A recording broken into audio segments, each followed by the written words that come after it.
club. Be the right club today. Johnny, that's better than most. How about in? That is better than most. Better than most.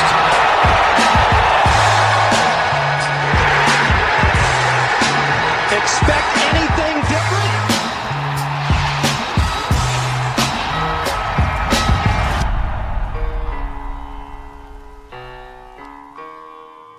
I'm happy to be here. Yeah. Glad I bumped into you in the buffet line and you invited me in. We need a fourth, man. If you can eat 20 minutes, God, we got this 3-hour show. It's Inning eater. Thanks for coming. Well, I will say there's live golf being played right now. So what better way to kick off some live golf than with a live CEO interview? Like, that's right. Everyone's favorite part of the broadcast. So if I stay alive for 30 minutes. Well, letting the listeners know this was our idea. This is not a forced CEO sponsored interview, but John is a big golf fan. We have a lot of fun stuff I think we wanted to chat with you about today. Big No Laying Up fan too.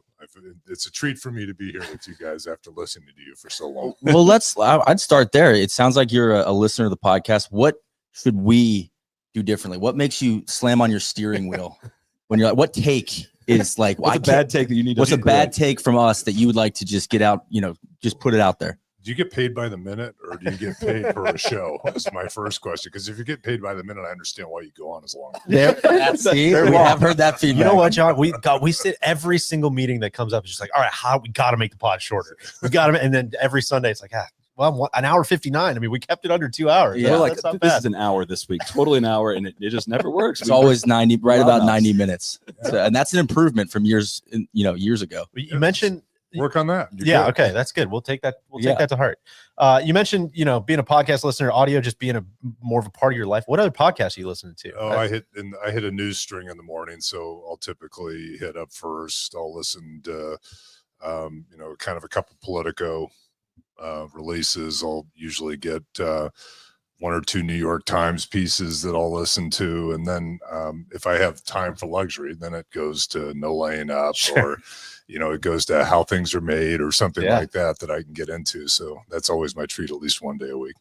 Well, we talk, obviously, if you've heard a lot of these conversations, I guess, just about all the changes that have been made, obviously, with the PGA Tour. And, this event alone has gone from where there wasn't signature events back in the day, but it went from a PGA Tour event now to a signature event. When this model started coming out, what was kind of your mindset in terms of like what you wanted AT&T to be involved with? You're obviously a host of a signature event now. Why was that important to AT&T? Well, the primary reason we're in golf is we want to get access to business decision makers, people who have buying responsibilities inside companies for network services. And so golf is a good example of a sport that tends to attract, on average, more business decision makers than other places you can go to put your brand or advertise or try to. And it comes also with a hospitality element.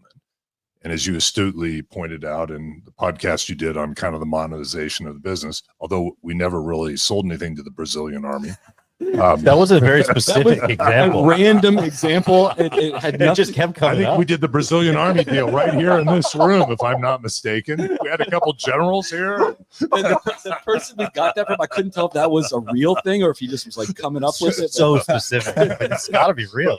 We do have customers that use our services that aren't in Brazil, and it's an opportunity to have them out, build a relationship with them. And sometimes our relationships are pretty sizable. They can be tens of millions of dollars a year. And you don't necessarily win the business because you brought somebody here to Pebble Beach, but I will guarantee you that if you have business with them and something isn't going well and they have a renewal, they'll pick up the phone and they'll call you and talk to you before they do anything. Yeah. And so there's a lot of revenue at stake there. Golf is great to get at business decision makers. It's a great opportunity to do that. The reason we wanted to move this to a signature event is our belief is you want to associate the brand with quality. So the quality of the field drives the impression on the brand. And when the decisions were being made about how to get better fields in golf, this became an opportunity to kind of structure an event in a way where it not only got a better field for the professionals, but it also gets a great field for business decision makers. Some of the top CEOs in the country and the world are here. They'll play. We get to, spend time with them. There's a lot of sharing that goes on, and that's a good formula for us as a company. Yeah, we spent a significant amount of time yesterday trying to get hit by, this is a great event to spectate and try to get hit by one of those CEOs. Not hard. Not hard. Just trying to pull a McDonald's Stand hot to the coffee. right of the first tee. Eric and Church almost got me this morning behind. Oh, my arm. Oh. There is a true kind of Kyle Porter normal sport only in golf sort of thing. I mean, we were out watching Scotty Scheffler, this morning, and you're like, man, there he is. There's the best, probably the best player since Tiger Woods. Guy just can't stop winning. And then all of a sudden, just a missile comes out of nowhere. Just a yellow golf ball squeaking into the rough. I'm like, who hit that? You know, and there's just as people, out on the playing field. It's like LeBron's driving to the hoop, and he's got to avoid the CEO of McDonald's. It's just a very. That's why the CEO of AT&T doesn't play in the tournament. So you must have played in, I don't know, a bazillion pro-ams, I'm sure. I want to ask you, this was on my list. Most nervous you've ever been on the golf course? First tee at Augusta, first time. Yeah. Easy answer. That checks out. First tee at Augusta, first time. Yeah. How did it go? That trap on the right and I are really, really good. That for seems it. like it probably gets beat up. Yeah. What was it like? I mean, this tournament has such a unique history with the tradition of the Pro-Am, back to Bing Crosby. It was, correct me if I'm wrong, you upset the apple cart at least a little bit when you switched to this format of how it's run now. What was kind of that balance like for you guys? So there's, in addition to the tour, there's 3 big players that participate here. Pebble Beach company that, of course, puts the facilities up, which it's a great golf course. It's the course that every player wants to play, and they don't necessarily have to give it up for an event like this. Second is Monterey Peninsula Foundation, which is the charitable arm. And then third is us as the sponsor. And so when we kind of stepped back and we looked at what was going on, we want to make sure we're raising money for charity, because that's one reason why we like to be involved with golf, is the sponsorship dollars do some good. And then it has to work for the rest of our partners. It has to work for the resort. It has to work for the tour. It has to work for the players. And there was a lot of negotiation that went on. Our feeling was we needed to get round times down. Players were telling us that they would be more likely to play this event if they were playing without amateurs on the weekend, so that they could play at a little faster pace. They didn't like playing 3 golf courses and prepping for 3 courses, so getting it down to 2 with 3 rounds at Pebble was a big driver.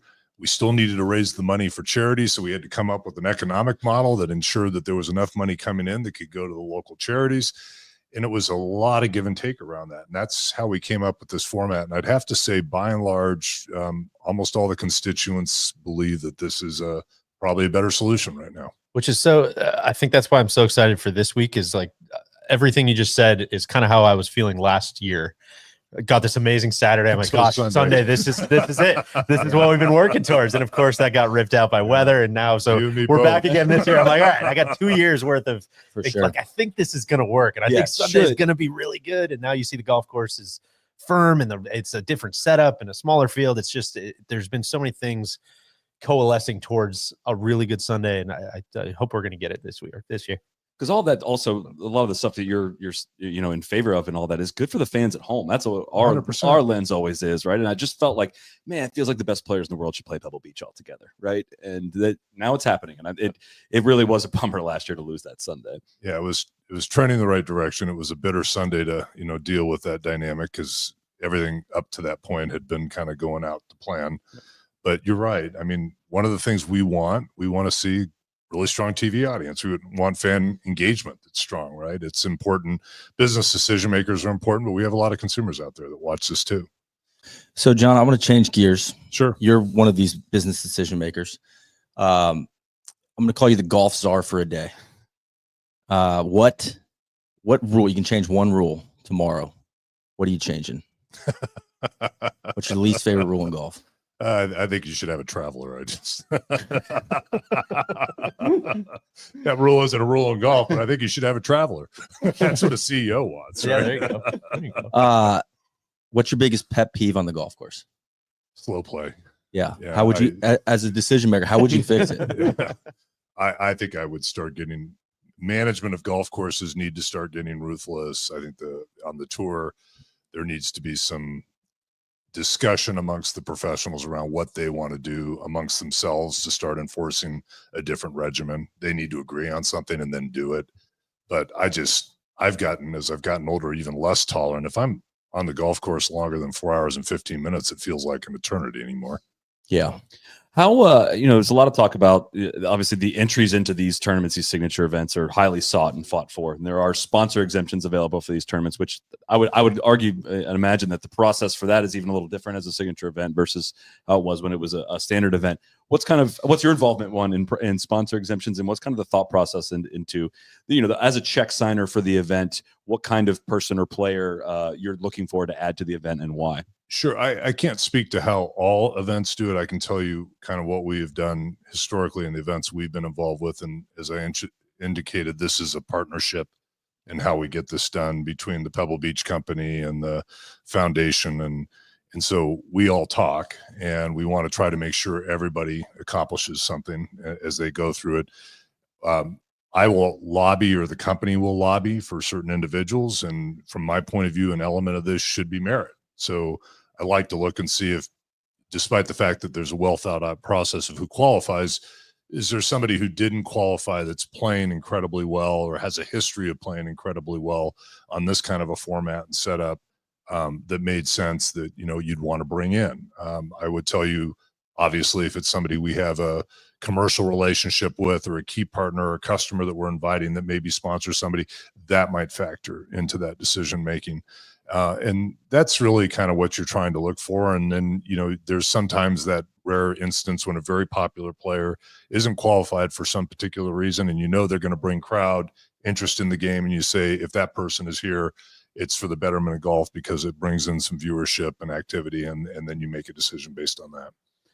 How important would you say sponsors exemptions are to a sponsor? I know you're only speaking for yourself and your company and the trio that you're speaking for there, but as somebody that is contributing significantly financially to it, how important is it to you? I think it's on the margin relevant. I would find it hard to believe that there is a deal or a relationship you wouldn't have without them. You wouldn't, if you lost them, there's still all kinds of other value and things that you drive toward.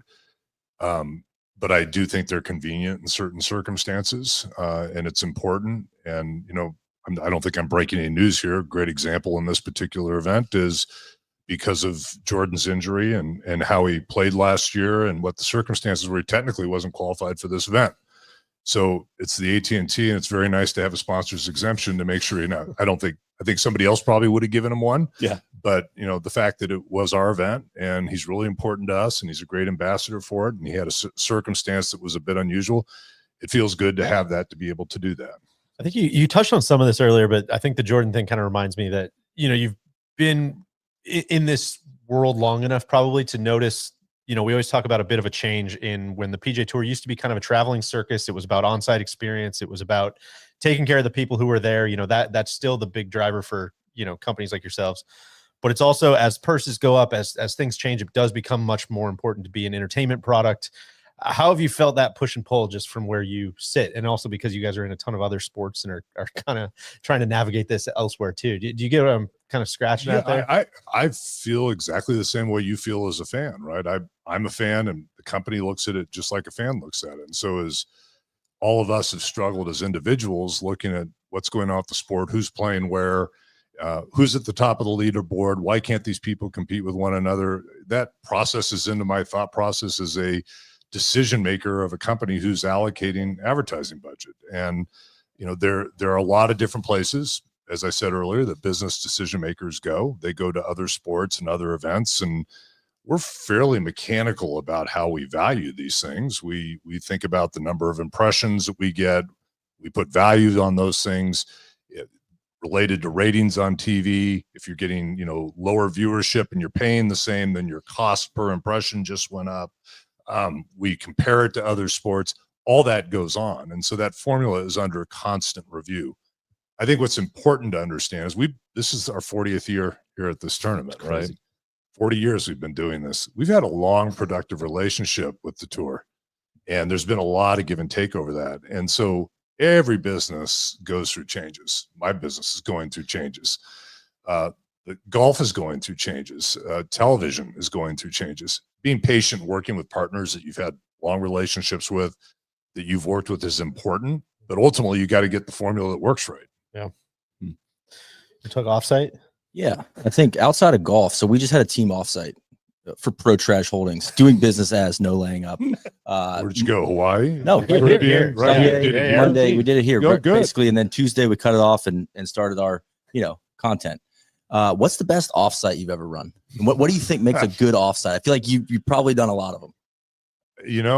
I don't know if I could say the best one I've ever run. We did one here one year that I know the management team very much enjoyed, because it was a little bit of a rarity to be in such a nice offsite, to get a little bit of idea about the culture of our business and what I do. I take them to Marble Falls, Texas every year for our offsite. Have you ever been there? No, I haven't. Cody's Loving it. Horseshoe Bay Resort, baby. And there's 5 golf courses down there, and it's efficient. It's very efficient. I don't think anybody's going to ever criticize the company for spending some shareholder money to get people together. We get a lot done in a week, and there's all the things we need to do. I always enjoy those personally. I'm not sure where the management team comes out on it. So. But you have one here that went well. Yeah, they like that one a lot. Yeah. All right, good. See, There you go. All right, I think we're on the right track. race. Yeah, that was over 10 right years ago. track. That was in a different day and age, though. Well, I've always kind of wanted to ask somebody like you this. I'm a golf podcaster. All my friends here are all golf podcasters. Like, I wake up in the morning pretty stressed about the day ahead of me. About I got like 10 stakeholders and my family, and I'm pretty stressed about it. It feels busy from the beginning of the day to the end of the day. What in the world does it feel like in your shoes? Do you wake up in a panic every morning about like all the things you have to do?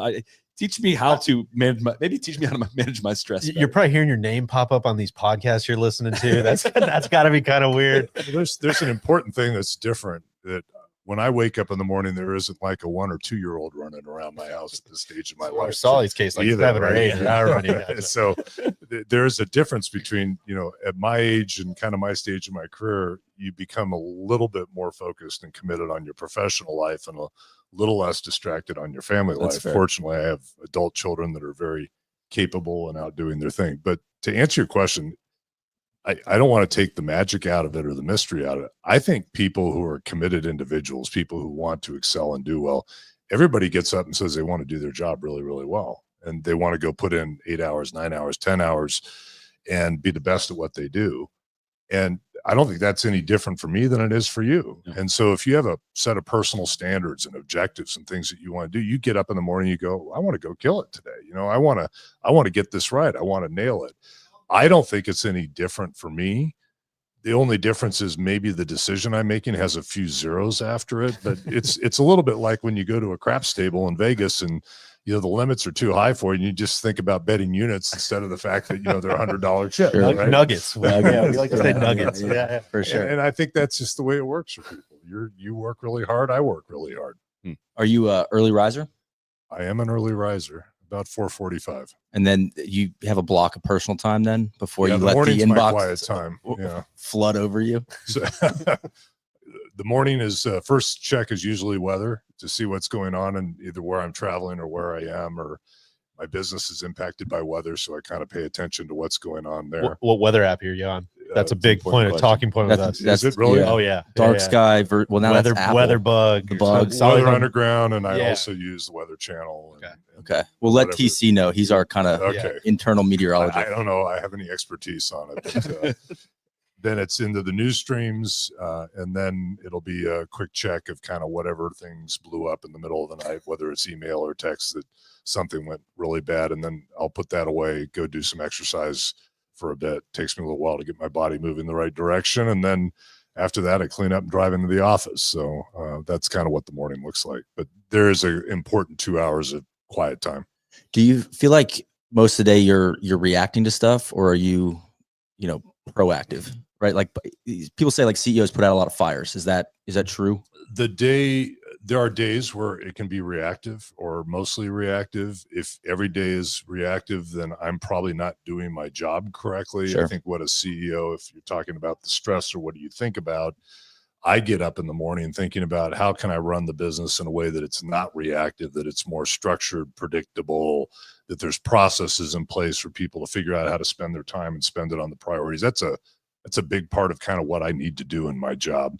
And so the more days that we have that we're kind of calling the plays in advance and running our allocation of time, our meetings, the things that we're focused on that are well thought out weeks in advance versus reacting to the week's news or what's going on, that's a good thing when that's happening routinely. What was your first job?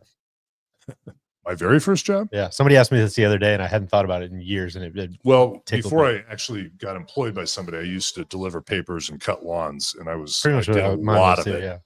My first job, I went to work at a family sporting goods store, and I started stringing tennis rackets for piecework. And it was a really, really good learning experience because, one, I got paid based on how much output I had. And the second, it was a family run shop.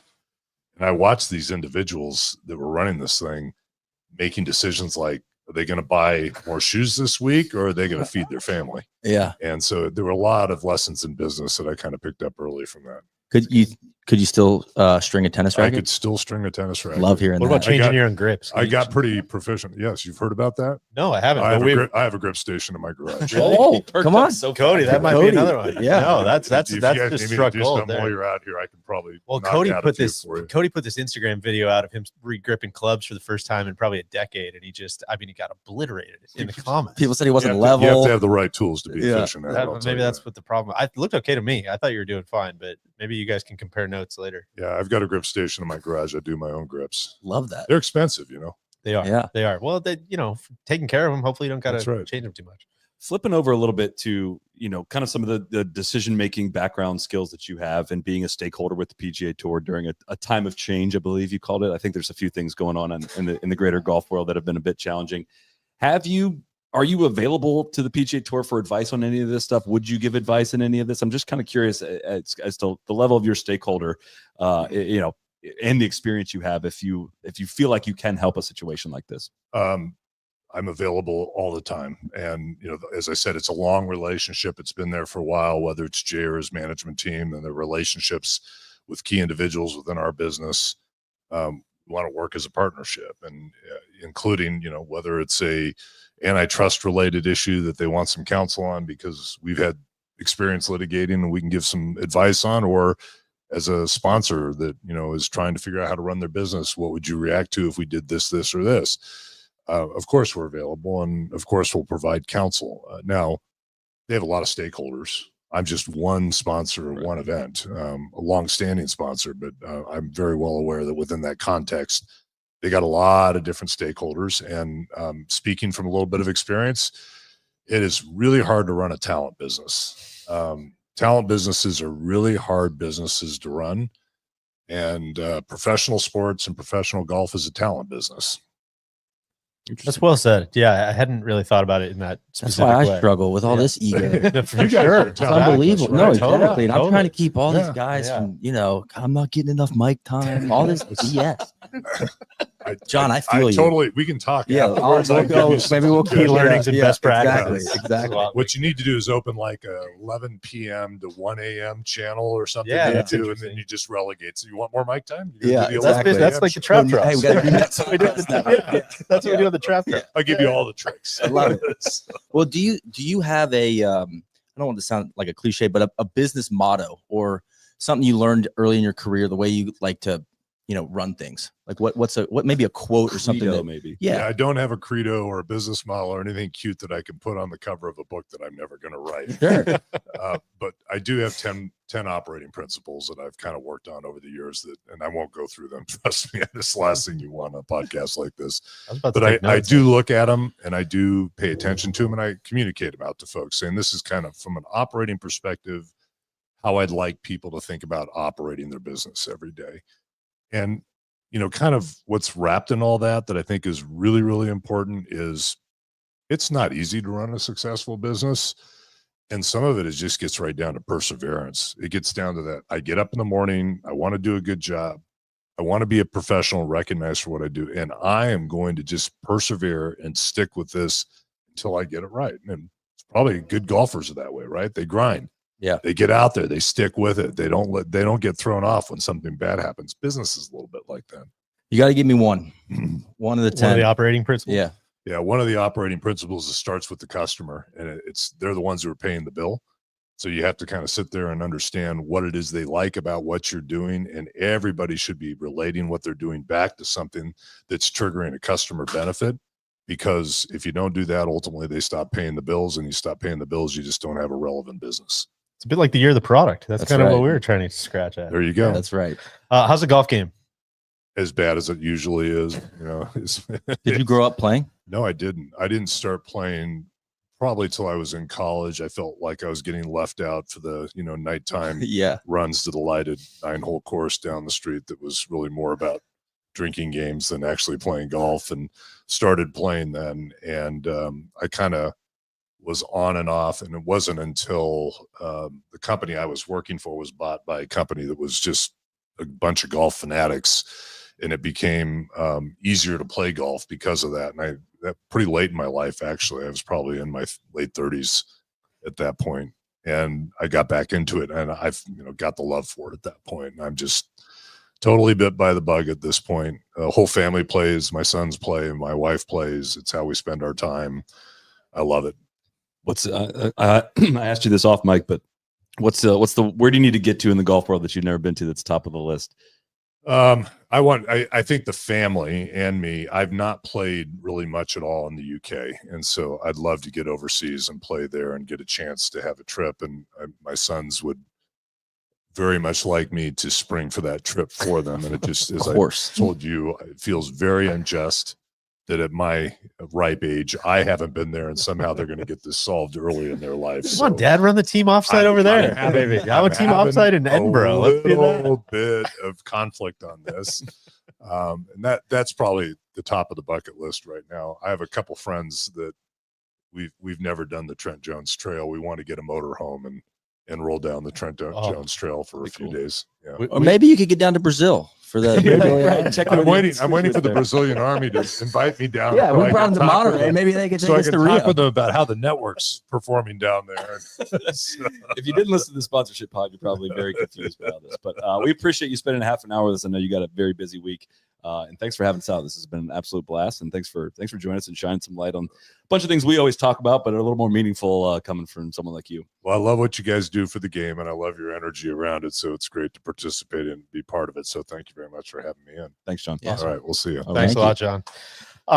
Neil, let's look at the leaderboard a little bit. We've got a golf tournament going on out there. We've got all kinds of which leaderboard. Why don't we look at the actual leaderboard, and then maybe we can revisit the Beluga's big board. Of course, we have Cam Davis in the lead, 8 under through 16 holes. Jake Knapp and Russell Henley tied at 7 under. Justin Rose, 6 under. Country music sensation Eric Cole, Rory McIlroy, Austin Eckroat, Taylor Pendrith, Siwoo Kim, Eric Van Rooyen, Justin Thomas, Lee Hodges, Sepp Straka, and Victor Hovland at 5 under. I think there's the Beluga's big board's kind of taking some body blows there, I feel like. So early in this, but yes, there's some names that were in the 70s, the 60s. I believe Hovland was in the 50s, but Straka, Justin Thomas, feeling great about that.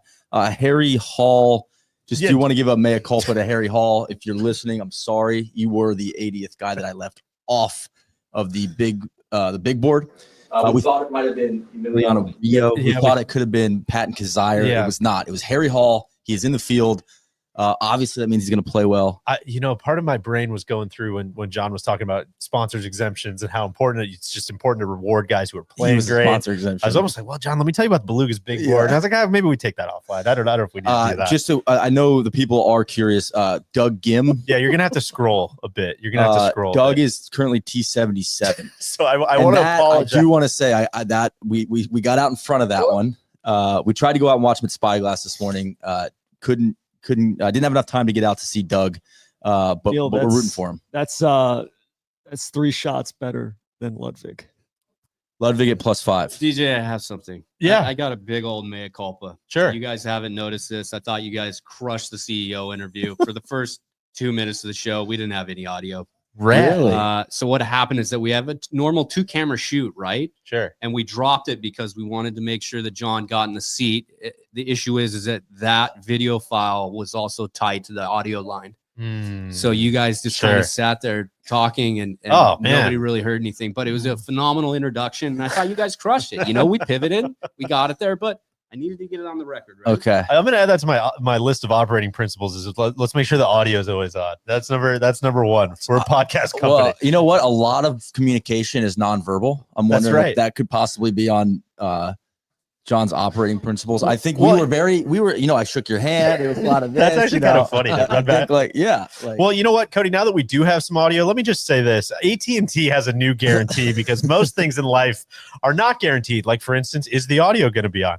Like actually getting the car you requested, you know, at the rental car place. Maybe your wedding doesn't turn out just the way that you would have dreamed. You know, is somebody going to make another pot of coffee? You've heard me talk about this, but things are not always guaranteed. In a world where nothing is guaranteed, AT&T is bringing something new to the table and introducing a guarantee with connectivity you depend on, deals you want, and service you deserve, or they'll make it right. So if you want to know more about the AT&T guarantee, head to att.com/guarantee. AT&T, connecting changes everything. Terms and conditions apply. Visit att.com/guarantee for details. You know, Cody, are you going to guarantee the audio is going to be on the rest of this live Cody, show? we got 2 thumbs up. We have a guarantee. I guarantee it. You know, we kind of jumped this. You saw the other camera, but we're joined by 2 luminaries of the game, TC and Randy. Greetings, gentlemen. Looking great. We're all kind of matching. I like that.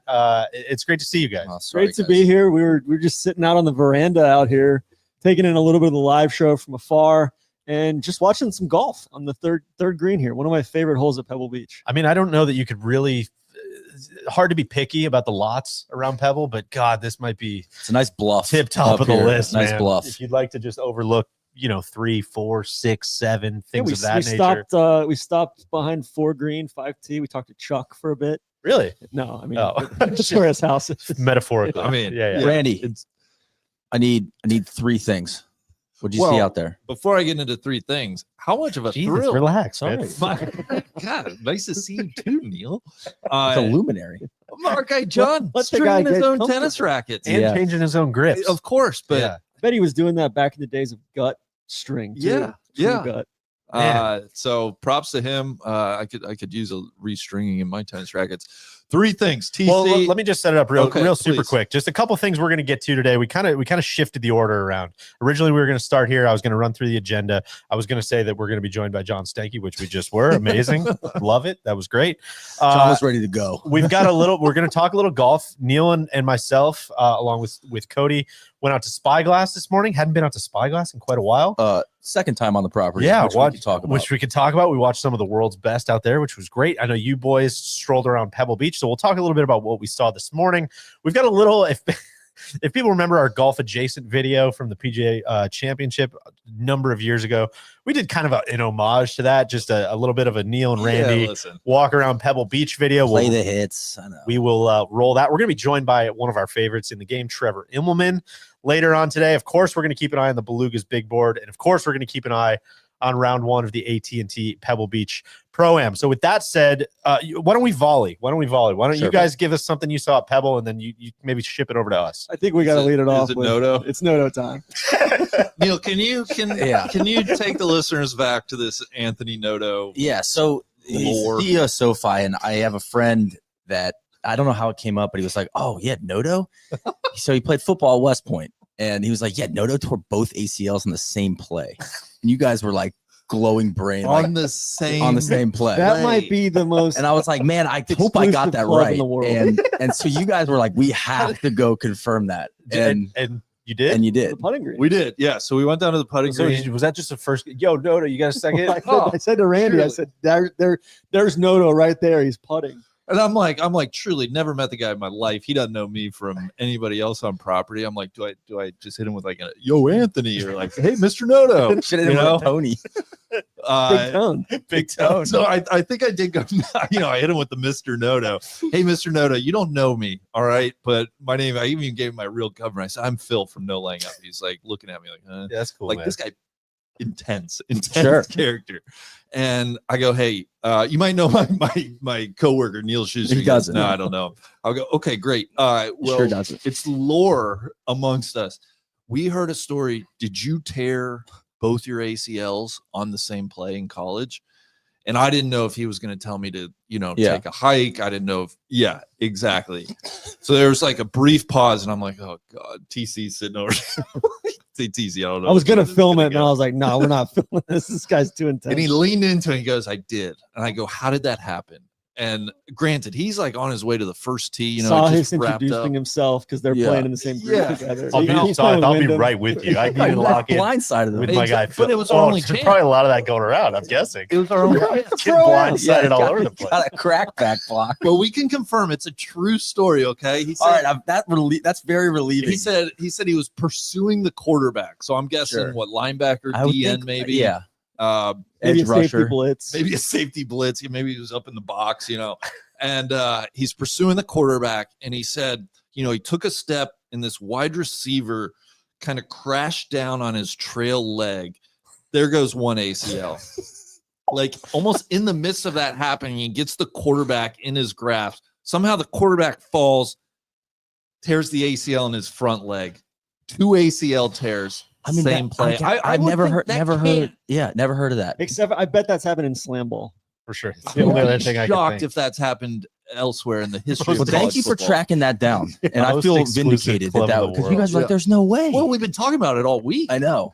So that's So you guys give us your. I don't know if you can find those player notes on PGAtour.com. That's exactly right. And if he goes on, imagine he goes on to win this week. Yeah, you know, you right. battle back from that, you get back on the golf course. Yeah, well, he I mean, hit that's a a great golf shot game. into 6. Yeah, we were. He dumped one in the bunker from the middle of the fairway on 3, and then spun one back 25 feet on number 6. Pretty good move. Decent. He's you can tell he's gritty. He's Sure. an absolute grinder. He might have some rat mode in him. Wants it. Yeah. I love that. Well, we went down to Spyglass this morning, which was a delight. I hadn't been out there in a number of years. It was kind of, we were joking, it was kind of the perfect golf experience, golf watching experience, where it's like, you know, we walked around for 2 hours, probably saw 6 shots. A lot of people out there? No, which I think is my block, is that I would make a plea to anybody who's like, man, I'm thinking about taking a trip, maybe getting out of the cold weather. If you want to go watch, like, especially with the changes to this to become a signature event, if you want to go watch, who's out there? Scotty Scheffler, Jordan Spieth, Justin Thomas, Rory McIlroy, Ludwig. Spyglass today On a Thursday morning, just not a lot of people out there. Like, this is the tournament to come to. Get out of the cold.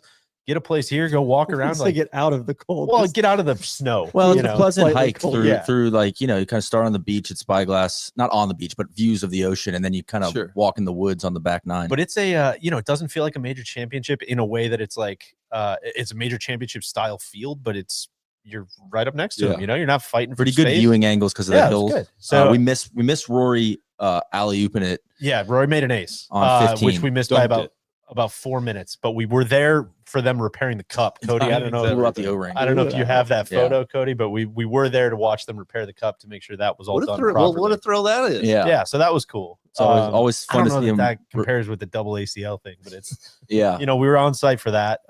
What's your experience at Spyglass? Well, I remembered. I'd said yesterday I've never seen Spyglass. That's not true. We pulled up and I was like, oh, I remember this.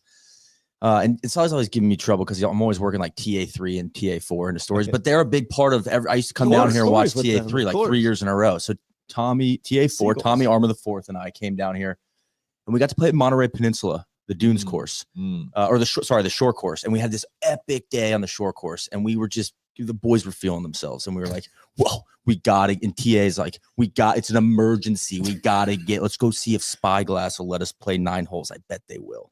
So we roll up in there.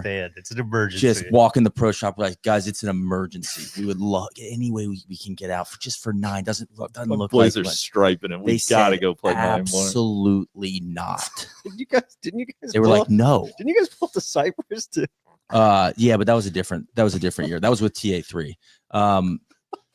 It was like, no, we were just at the shore course. No, it's literally an emergency. And they just said absolutely not. Take it over to the head.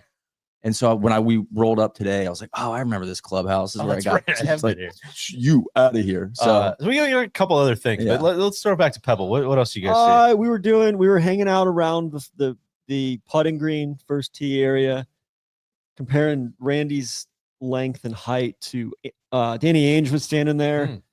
Pau Gasol was standing there. Yeah, a lot of 7-footer. Some of the biggest and best names in basketball. Yeah. Just all of a sudden we saw Gasol walking around. We saw him getting into the shuttle. I thought his aesthetic was solid. Yeah, he hit a really nice shot into 7. Yeah.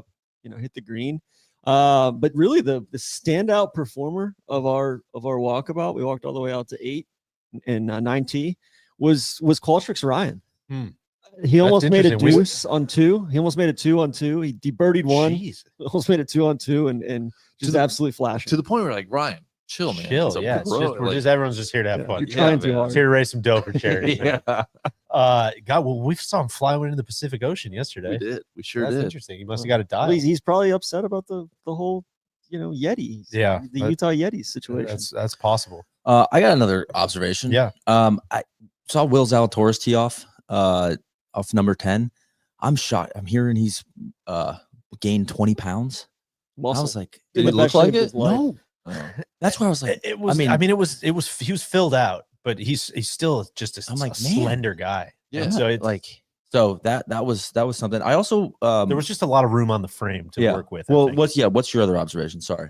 We got to see Jay Monahan tee off, which again was like a With his college buddy Sam. exactly. Sam Kennedy was out there. It was I would say an underwhelming response. Not a Yeah. lot of fans out there, but people were kind of like, Any booze? No. no booze, no, it's not that kind of crap. Smattering We're not of doing balls. that, TC. But it was kind of a I thought a really nice move. Yeah. And it also is like, this is just weird. And I'm not advocating anybody else thinks this way or does this. Maybe it's just because we've been to so many golf tournaments. Maybe it's just because we've just followed so many tournaments. Would be kind of sick to just follow Jay for 9 holes.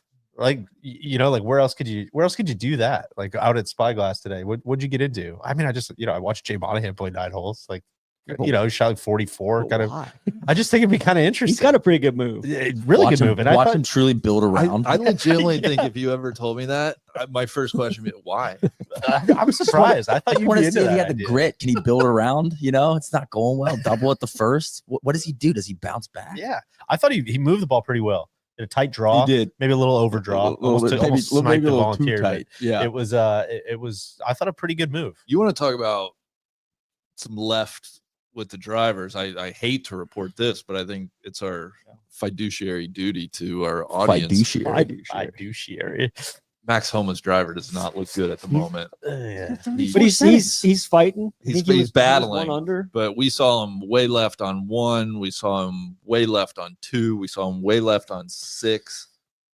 I Not can good. I can report Our he's- guy's fighting it. Maybe he I could can aim right. report he's got it to 1 under, but Yeah. that is Yeah. T58. That was currently. At the in moment. the Beluga's big board. I was models. excited. Also in the Beluga's big board was Jason Day at number 1, who is also T58 currently. We Bo were Hassler, so early in T69. this. We got split Nice. T start off of 2 different golf courses. We're so early in this Yeah. thing. Thank you, TC. I would say something else that I noticed out there was just standing on near 8 green and watching both the pros, but especially the amateurs hitting that second shot into 8.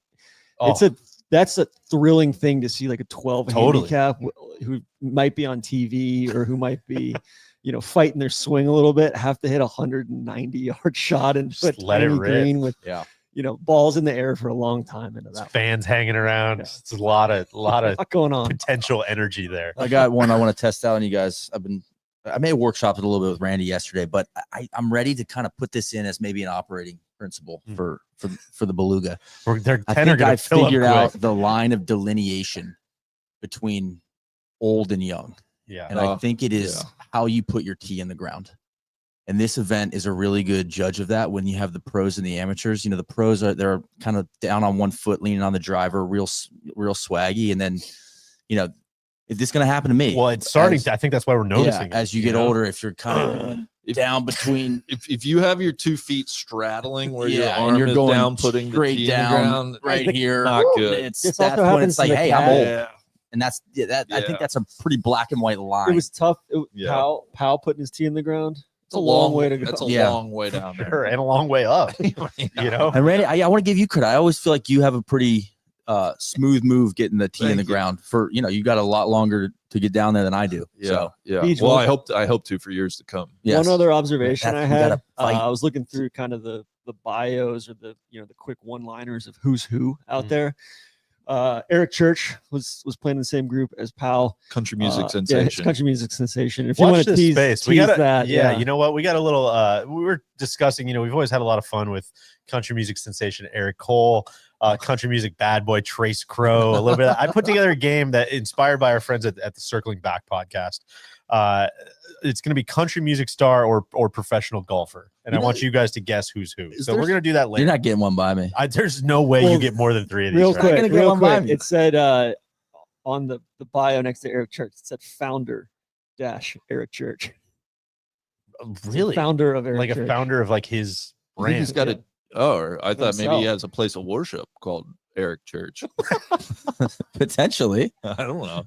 We'll have to Is dig there on room that. for maybe a singer songwriter, Sam Stevens? Doesn't he sound like I think maybe so. like a little folk? Yeah, yeah. You know? I feel That's like really Davis nice. Thompson Eric has that Yeah. a little bit. I could say Church maybe. of Eric. Maybe. Fair. I just can't get the visual of him out of his head. It non-denominational. doesn't look like a super. All are Musical welcome. No, you're right. Guys, let's take just a quick kind of breather. TC, we were going to roll this in earlier, but let's get to it now. You and Cody and Ben and our guy Wolfie were down in Argentina recently, and we wanted to use this opportunity. Got a couple people watching the live show just to sprinkle in a little taste of what they're going to see when that film project eventually comes out. But set it up for us a little bit. Yeah, we went down to Argentina mid-January a couple weeks ago. Just warm spot in the winter. Never been down to South America before, and interesting golf down there. I think we were kind of went in with not many expectations of what to expect, and came away blown away by. We went to 3 different parts of the country. Went up near Cordoba. Played a couple courses up there, and then we went to Mar del Plata, which is like, if I had to describe it, it'd be North Berwick in the middle of like the French Riviera or Fort Lauderdale. If that's something you'd be Yeah, interested in. and then lastly, we played Jockey Club and stopped by the Latin American Amateur Championship and all heard of that. it. So we got deep into the grilling scene and everything as well. The asado scene. It was a spectacular trip, and I cannot wait to go back. I know Neil's been to Argentina before. as Not well. for golf. Yeah. Well, I think Wolfie deserves Yeah, Wolfie. We started calling him El Lobito. El Lobo is the wolf, and Lobito, like Ito is the little wolf. So started calling him El Lobito, and El Lobito lost one of his fangs while he was out there. One too. of his fangs. Loco. I can't emphasize enough how good the water pressure was in the showers down there. I think his tooth just got blown off. It might have. All right. Well, Cody, let's roll some of the visuals here. This is what people can expect to see maybe in the next couple months here. At the bench, right in the middle of the showers. When you see this, when you're on a golf trip, you know you're about to play a really good golf course. Like this, they get it.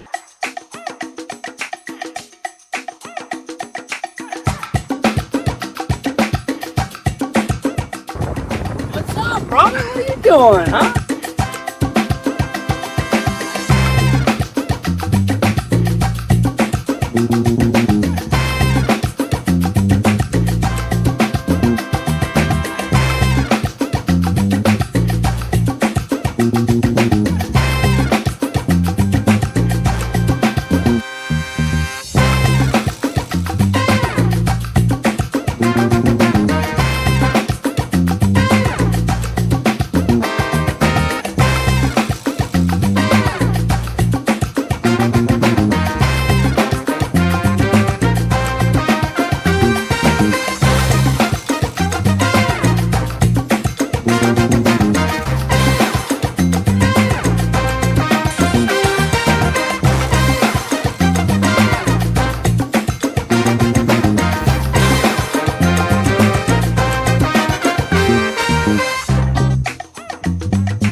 This is as cool as anything I've played in Scotland.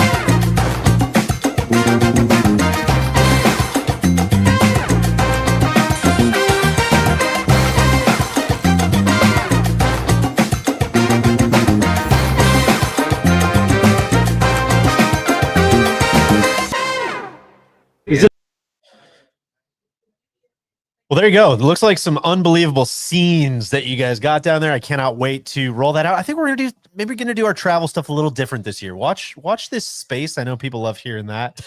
Watch this space this year. What moment of the trip was it where I had the poop on my hand back home, and you're like, "Oh, Solly, you love this course." Well, that was after we wrapped the Jockey Club, Club? the red course of the Jockey Club. And I said, Solly, you love flat golf courses, and to see what Alistair McKenzie did with a flat piece of land to make this place super dynamic and really, really fascinating green complexes, it's sort of been right up your alley. And so I was like, thank you for that. I'll be sure to get down there sometime the next 2 decades.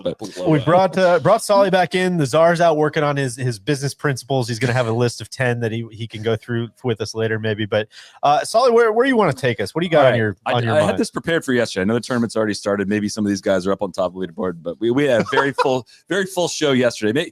I might not be able to sneak some of these by you. Once we went through the Beluga's big board, it's a little hard to sneak some of these by you. But I have 5 players that are quietly playing better golf than you might think. And maybe not you, but the viewers at home. Quietly. So they're not live players. They're not playing loud. That is the loudest golf. And what's the time frame here? How just could be different for every player. Have been doing it a while. Why don't we start and you decide what you think here? This player, he's currently 19th in the Data Golf rankings. He has 3 runner-up finishes on the PGA Tour dating back to last July.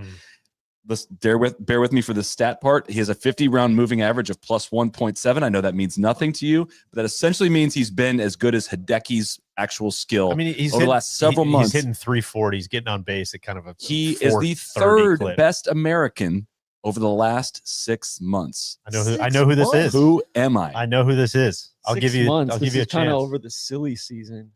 A little bit. Late summer, he played really nice. Scotty's still the best American over the last 6 months. So hell of a putter, boss of the Moss. Akshay. He joined the live show yesterday. He did an audit of the big board. Grazerman. I don't think he's been doing it quietly because I've been shouting it from the quiet enough. rooftops. You didn't recognize the name. You didn't recognize any of this. I posted this on our Instagram story yesterday. Quietly was disqualified. That's okay. That's spook TC. Please try to be more clear. Okay. The next guy, he is 8th in the Data Golf rankings after falling to 73rd in the middle of 2023. He's finished in the top 3 in 3 of his last 4 starts, and he is the 4th ranked American player in the world. Again, that's the real rankings. So you just pick you know what? I think I know this one too. Is this HE? I don't think it's HE. I think it's a guy who's playing really nice today. Maybe. I think you're right. Is that right? Yeah. A TGL superstar. YTK? Not YTK. I don't He's an American player. Plays for AB's Atlanta Drive. Is that right? God, I'm on a roll. William Ho? Guess again. PC. Guess one more time. Yeah, Thomas. I wasn't going to say Kisner. He's also on that team. Lucas Glover's the other. Justin Thomas, 8th ranked player in the Data Golf ranks. Fell 73rd. That's quiet little rise back. I totally bounce back. How's he playing today? He has several under the last I looked. He's -4. -4 out of spy. Out of spy. That's no joke. Just made a bogey on 5. Guys, I'm going to be honest. My notes are incomplete on this. I didn't design this originally as a quiz. This one's going to be hard. He has 7 top 10s dating back to last June. That's the only note I have for this guy. So 7 top 10s dating back to last June. Is there anything you can pull off top of your head? He's not American, but he's North American. Ooh, that's interesting. So from maybe a little north of America, little Corey Connors. Lord Corey Connors is sneaky playing some really good golf. I like that dates back to about 3 years now. The 4th guy, kind of like he might just be that guy. You know, he might not be a trend. He might just kind of be that guy. He might be a guy. I don't know if he's that guy. Well, sure, yeah. But I just don't. I have no memories of him dating back to last June. But he's quietly played good golf. The 4th guy, his last 5 results, he has won. He had a T21 at the Tour Championship. Not great, but otherwise, 5th, T15, T6, T15, 20th in the Data Golf rankings. Also an American player. Big. Say that again. Sorry. His last 5 results: win, T21, 5th, T15, T6, T15. That's actually 6 results. Gotta be. Is the win the most recent? It's not HE. No, the win is the farthest one away. Oh, Mav? You guys attended the event that he won. I know. I don't remember who exactly won. I know Keegan Bradley. Keegan Bradley. Oh, yeah. Sneaky. That's bad. I should have got that one. All right, last one. His last several results are. Do you actually? If somebody said like you have to bet your money right now, I think he's going to make the Ryder Cup team. Like he's On going to be points. in the top 6. Yes. No, I don't think so. What do you think? I do not think I so. think there's so many guys that stink. The bottom of that American team's tough. I don't know that he's getting in the top 6, but I want to be with you. I know I've never been with you on this block, DC, but I want to. The likely top 6. We have Scotty and Xander if Xander's healthy. Cantlay, Morikawa, JT. We have a JT potentially. Like the spots get filled up pretty quickly, the automatic ones. I mean, what, Zalatoris after that? If he starts playing well, I mean, it What drops off pretty What about quick. the pound after, for pound best golfer in yeah, the world? JT Poston. Saw him stuff it today on 7. It's got to go in the model. So you tell me. We're pulling up the rankings here as we speak. Who are we missing? Who? Bryson? Bryson's up there on. Forgot about Bryson. He won the U.S. Open, but the points have a long way to go. I mean, the only thing that's really counting from PC. 2024 is the majors, and there's a lot more events that are going to flow in there. So Bryson's probably going to get washed out. He probably will I get. feel like the Keegan's going captain's to play well at Quail. TC, I'm like, that's compelling. I feel like that 6th spot is not it's not laughable by any It stretch. drops It's not off a little laughable. bit. It's not a laughable Yeah. thought. It's just like you're going to have to. He's Which going to then win it's like, twice. I mean, what if he's number 7 in the rankings? What if he's number 8 in the rankings? He's the cat. He can And decide. then there's a massive drop off Right. from like 7 to 10 or Oh, something like that. Stupid question, but I'm sure a lot of people at home are asking it No such themselves. thing, Is Randy. he the guy that won that PGA? No. But has there ever been a playing captain of the Ryder Cup in our lifetime at least? I have to look that. I know. I mean, Pete obviously Rose. Tiger did it in the Ryder Cup, or I'm sorry, in the President's Cup at Royal President's Cup. Melbourne. I think I might be rooting for. I Keegan think just Jack for did that Jack reason. do it once. He was the captain of the know. '83 team. And I don't know if he played Barber on was it probably as the well. I guess I would put the Keywas maybe since No, hasn't been Since one. it for became us. a real Sure. Yeah, truly. Has not. Okay, Walter Hagen was the U.S. captain for the first Oh, 6 sure. Ryder Cups. Was the playing captain for the first 5. Okay, I think maybe the TV package has gotten bigger. pass the torch, Walter. Yeah. Who's the most? Oh my gosh! Who do you think is the most recent? This is unbelievable. Not Mr. Nicholas. I mean, close. Mr. Palmer. Mr. Palmer, Mr. 1963.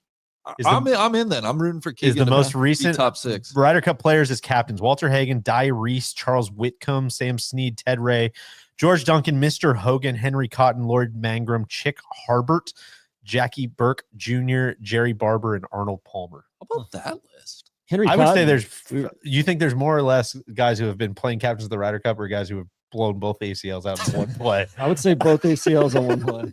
Or They're less. Yeah, Way yeah, yeah. less. and where else are you going to get that? There've probably been information more in here? perfect games than guys that have it's true. How many people in the history of the world do you think have blown out? Both ACLs within a second or in, two in, of in each other. sports, Well, not in yeah, like not in like a car accident. crash or Yeah. skiing. Probably one. I doubt that anybody else has said that. It's truly unbelievable. It'd be less than 5. If you have any information on this, Yeah, let please us know. feel free to Contact the pass trap that draw along. line. All right, last guy. Loki, he won an event last year on the PGA Tour. His last several events, T9, T13, T14, T8, T10, T21, has do know gained strokes on the green in each of his last 15 starts. Not Wow. one bad putting week, up to 29 in the world in the Data Golf rankings, but was not exempt for the AT&T Pebble Beach Pro-Am. Who am I? Did you bring this up with Big John? We'll get Well, there. he's We'll get he's there. a topical player in he's been mentioned a number of times in A this forgotten podcast player. and at the house. Very much a forgotten Very player. much the forgotten man. Forgotten man, officially. Forgotten man. Didn't even make the Beluga's big board. Oh, Harry Hall. Harry Hall. won the ISCO last year and has low-key just been playing fantastic golf. He was You the don't guy. simply win the ISCO. Like being at the ISCO in the first place, you're not winning that week.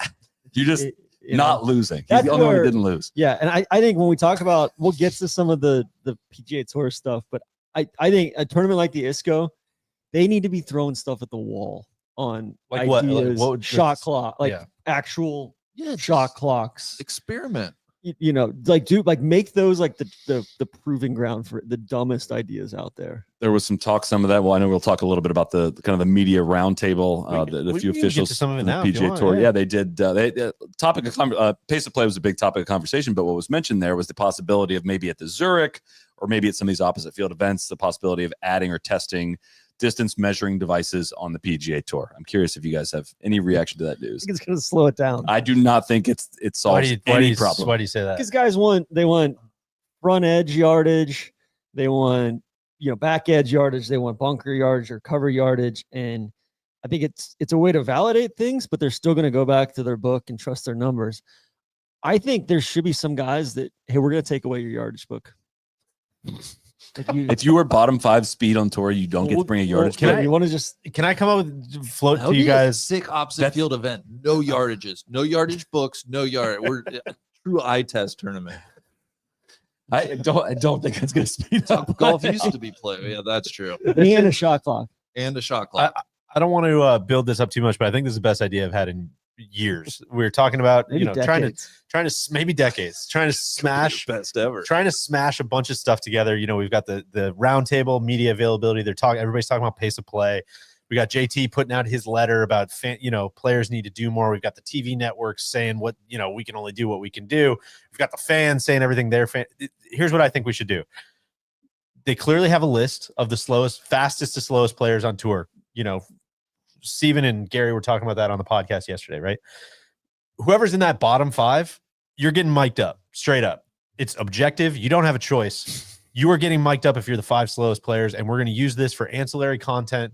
We're going to use it as we're seeing what's taking so damn long. They could even sponsor that. In the process. They could call it the Grant Thornton bottom 5, or snail 5, or the escargot 5. And what I think is tough about this, snail mail, get the USP or maybe the USPS. They need some shine these days. I feel like might have to say that. Well, sure, maybe. But because the way it kind of works now, just for those that don't know, is like, and I'm not blaming CBS. We can even ask Trevor about this when he comes in a little bit. But like, when we have these fan enhancements and like, can you please wear a mic? Can we please do a walk and talk? Like, there's no structure for that.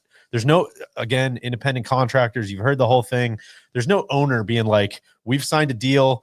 This is what's required of you today. You got to do this, this, and this. Everything is pretty much out of the goodness of like the player's heart of them saying yes. So it's a lot of somebody at CBS, somebody at the tour kind of walking up and like, please, Mr. JT, can you please wear the mic today? And to their credit, and be zany, please. And so, like, to their credit, whenever any player says yes, like, they so do not have to. This makes it objective. Straight up, man, if you're bottom 5 on this list, here's your microphone. You're wearing a mic. It's part of what you signed up for in your media regulations. And we will be trying to cancel you. And if you're not, if you're not down with this, I really would suggest playing faster if you don't want to do this. I love it. Who says no? Who says no? The slowest. Patrick Cantlay. Well, sure. I mean, but he might have the votes. We just need to get the board on board with this thing. So we're here in the AT&T house. There's probably gonna be board members walking around. If you guys could help me seed that, sprinkle, float some of that into natural conversation. There's board members out on the course. I think that'd be really Ed good. Hurley, Mary Meeker, sure, things of that nature. But TC, I'm so in on what you're saying about like using the other tours and events as training grounds for some of these things. Like that's what Major League Baseball has done. Ferry. Yeah, Corn Ferry, and so and then once the guys get to the PGA Tour, they're used to what's going on and everything. But like, I mean, tell me, like going back to the to your point, rangefinders. They've tested this with rangefinders on the Corn Ferry Tour. They've done it on the Corn Ferry Tour years back, and Tyler Dennis spoke on this as well this past week. Tyler and the Creator. Tyler the Creator, excuse me. He said, what has changed in that time period is also just like the availability of ShotLink and how that has evolved, how they do that. And for those that don't know, like how we talked about it a little bit with Stephen Cox and Gary Young yesterday on the pod, but learning that Marquez Brownlee did an awesome YouTube video, diving into the technology behind the PGA Tour. And I was like, kind of embarrassed that I've been doing this job for 10 years and didn't understand the details of how ShotLink works. But shout out to Don Wallace. How it all the connection that I've always been like, oh, volunteers run ShotLink. Like there's no way that could be accurate. But how it works is it's tied to sports betting feeds and all this stuff is as a player is hitting a shot, there's like a hold button that a person essentially presses to say the start of the shot, and then that takes bets off the table for that player that's about to hit, and that is what signals how fast players are playing. So like it is very accurate data, and there's special circumstances with individual shots and rulings and all that weighs in. But Michael Kim posted his average shot time. I would encourage more players to post your average shot time. I'm guessing we're only going to see green ones, the ones that are faster than the average of any of the tour pros. But there's a lot more technology technology available to them, and they seem to be somewhat incentivized to start pursuing some of these angles. There's nothing more powerful than just there's data that shows it's not me. I remember like when we finished the on our YouTube channel, we did the Wisconsin like top 10 courses in 2 days thing, and we had to play each round in like an hour and 40 minutes. When we got done with that, the first thing that went through my head was like, oh, like I could send this link to anybody for the rest of my life. Just be like, yo, dog, it's not me. Like I can play fast. It is not me. We should mic Neil up from now on after his performance at the Long Island Mid-Am last year. Maybe we'd be the change. Maybe we do some shot timing. We say, whoever's slowest, man, you're wearing the mics. Can we still try to cancel him too? Of course. They was unfortunately canceled.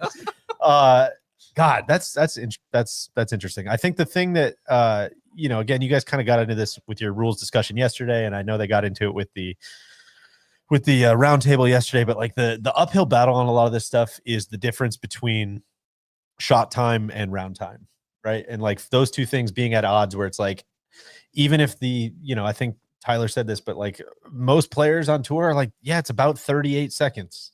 It's per round. But I like, have the quote if you want to read it. Yeah, go ahead. So Tyler said, we've been tracking the amount of time that players take to hit a shot for many, many years. And in recent years, we made it part of our policy. And the short answer is that the average time that players take to hit a shot hasn't really changed a lot over the years. I think it's like 38 seconds.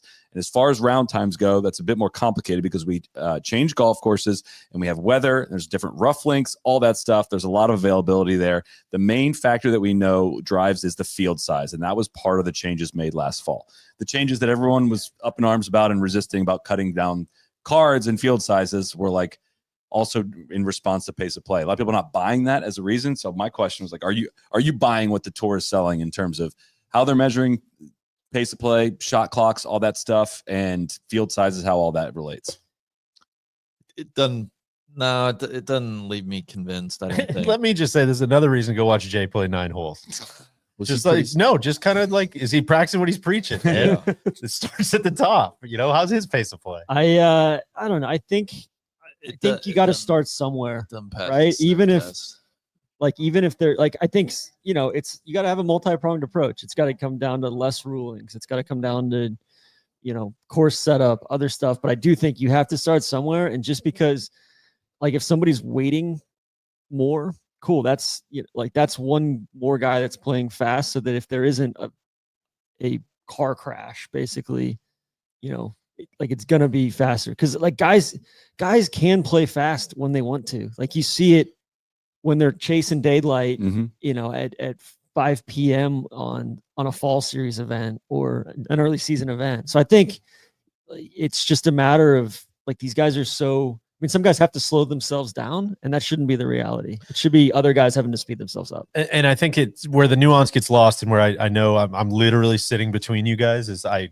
fully agree with that, and I also understand that like you can play as fast as you want, but if there's nowhere to go, then that's where it gets tough, and that's where I'm with you. It's like if there was one big, I don't understand how there's nowhere to go. I mean, I think field sizes again, but if everybody's going. Or quicker. par 5s and all that. I think it's more par 5s. Guys got to wait on every par 5 because they're all reachable because equipment goes really far. Waiting for rulings like TC's saying. Like I think there's a lot of elements that go into that. There's some low-hanging fruit that they can chop off, but I think just from a competitive standpoint, I think if you're taking longer than 90 seconds to hit a shot, like that is cheating. Yeah. That is flouting the rules, and that is an unfair advantage. And I think that's where I don't care if you're waiting on the next shot, you still got to hit this shot in under 60 seconds. I don't care if you're not out of position. To your point, Randy, it is like, and Gary and Steven talked about this yesterday too, about like building in when they have the daylight opportunities to do it, building in gaps in tee times, how much that can actually help them keep the flow of a round going. Sure. Because like, again, how it's set up, 11 minutes apart in threesomes, one ruling anywhere on the course screws them for the entire day. And it's inevitable. It always happens. Like there's literally no wiggle room. You get a little later in the year, 70 players, everybody off in twosomes, building some gaps in there. Dude, they fly. They go in like 4 hours, 10 minutes. That's not flying, but at pro golf, when greens are fast, rough is up, and 7,500 yards and $20 million on the line, like that's relatively reasonable. I would just equate it to some of the discussions pre-pitch clock in baseball. Like that's my, I guess the reference point in my mind that's stands out. And I feel like there was some of this discussion. Yeah, what's it really going to do? You know what? And it's like, at least try it. At least try it in Oppo events or on the Corn Ferry. Gather the data.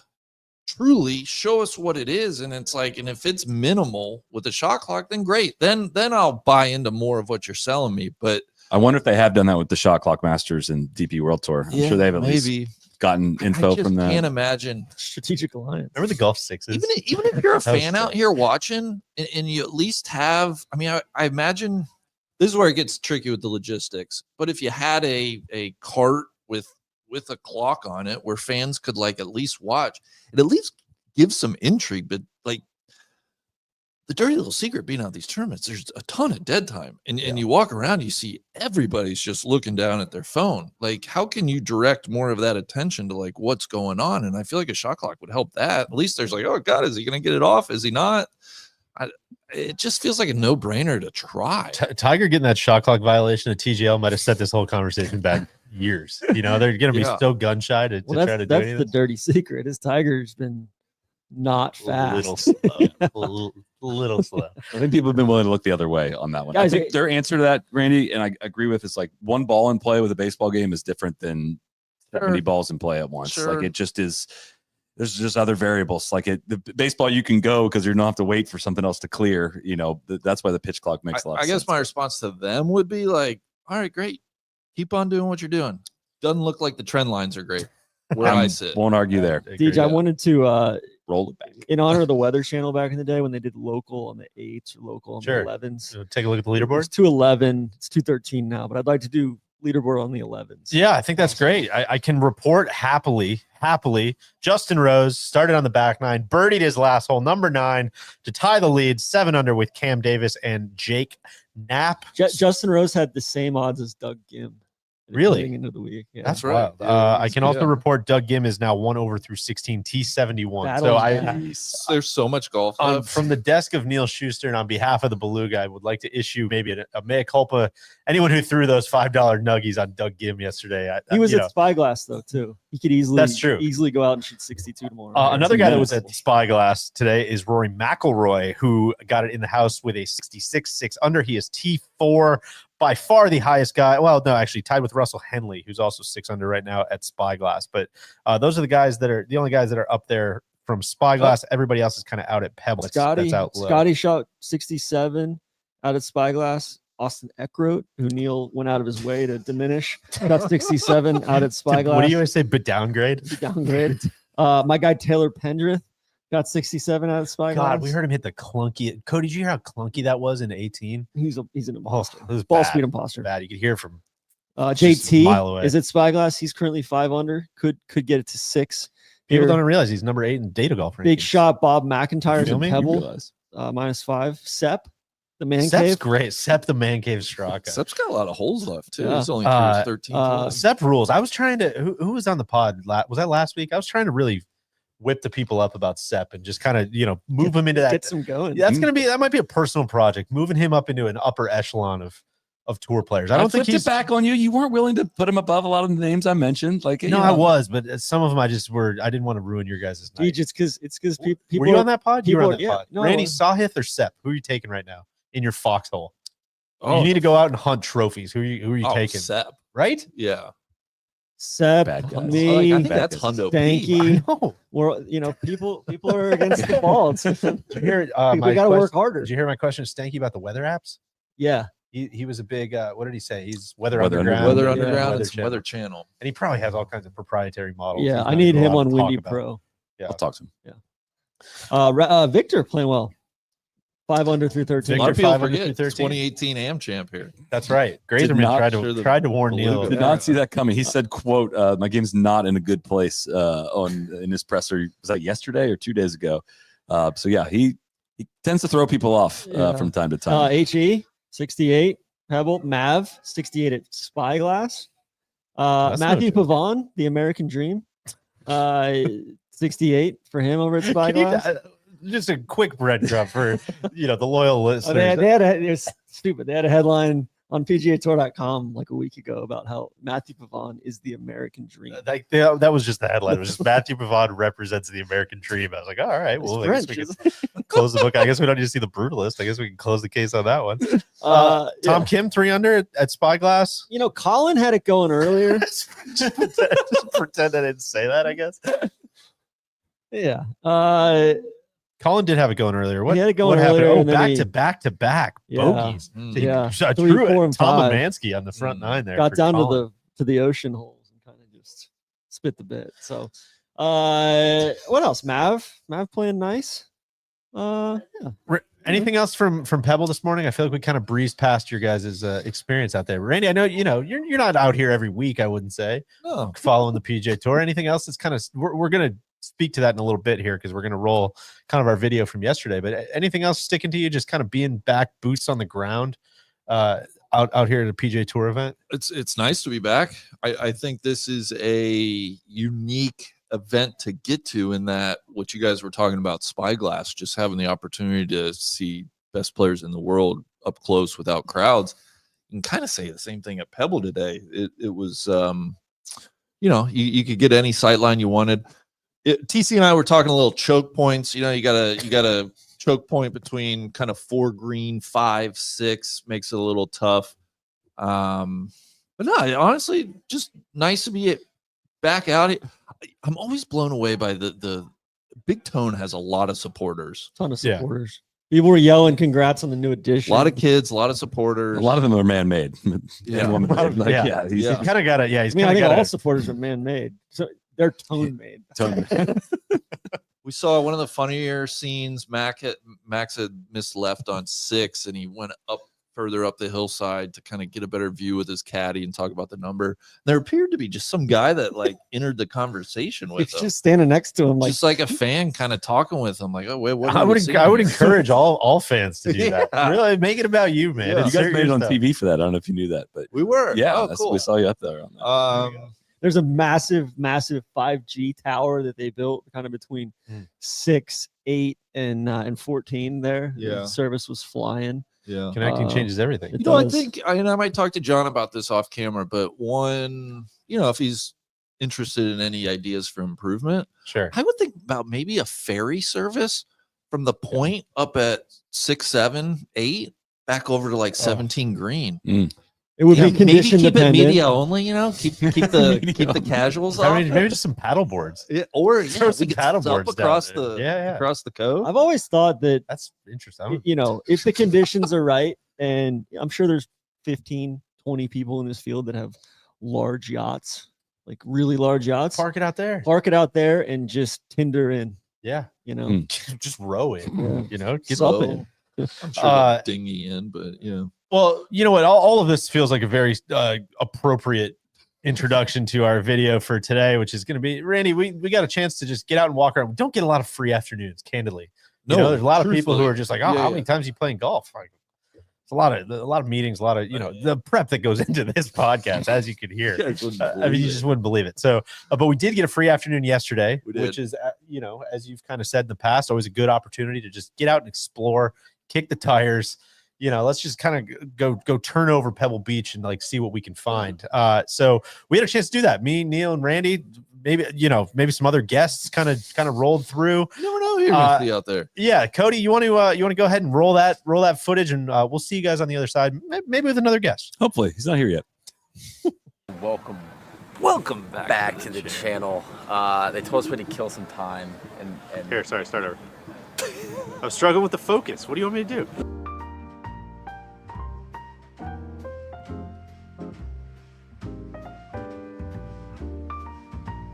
we got a free afternoon, and when that happens, DJ's like, "Hey, why don't you two morons go do something stupid adjacent?" So we're just gonna go literally walk around Pebble Beach and see what happens. Come on.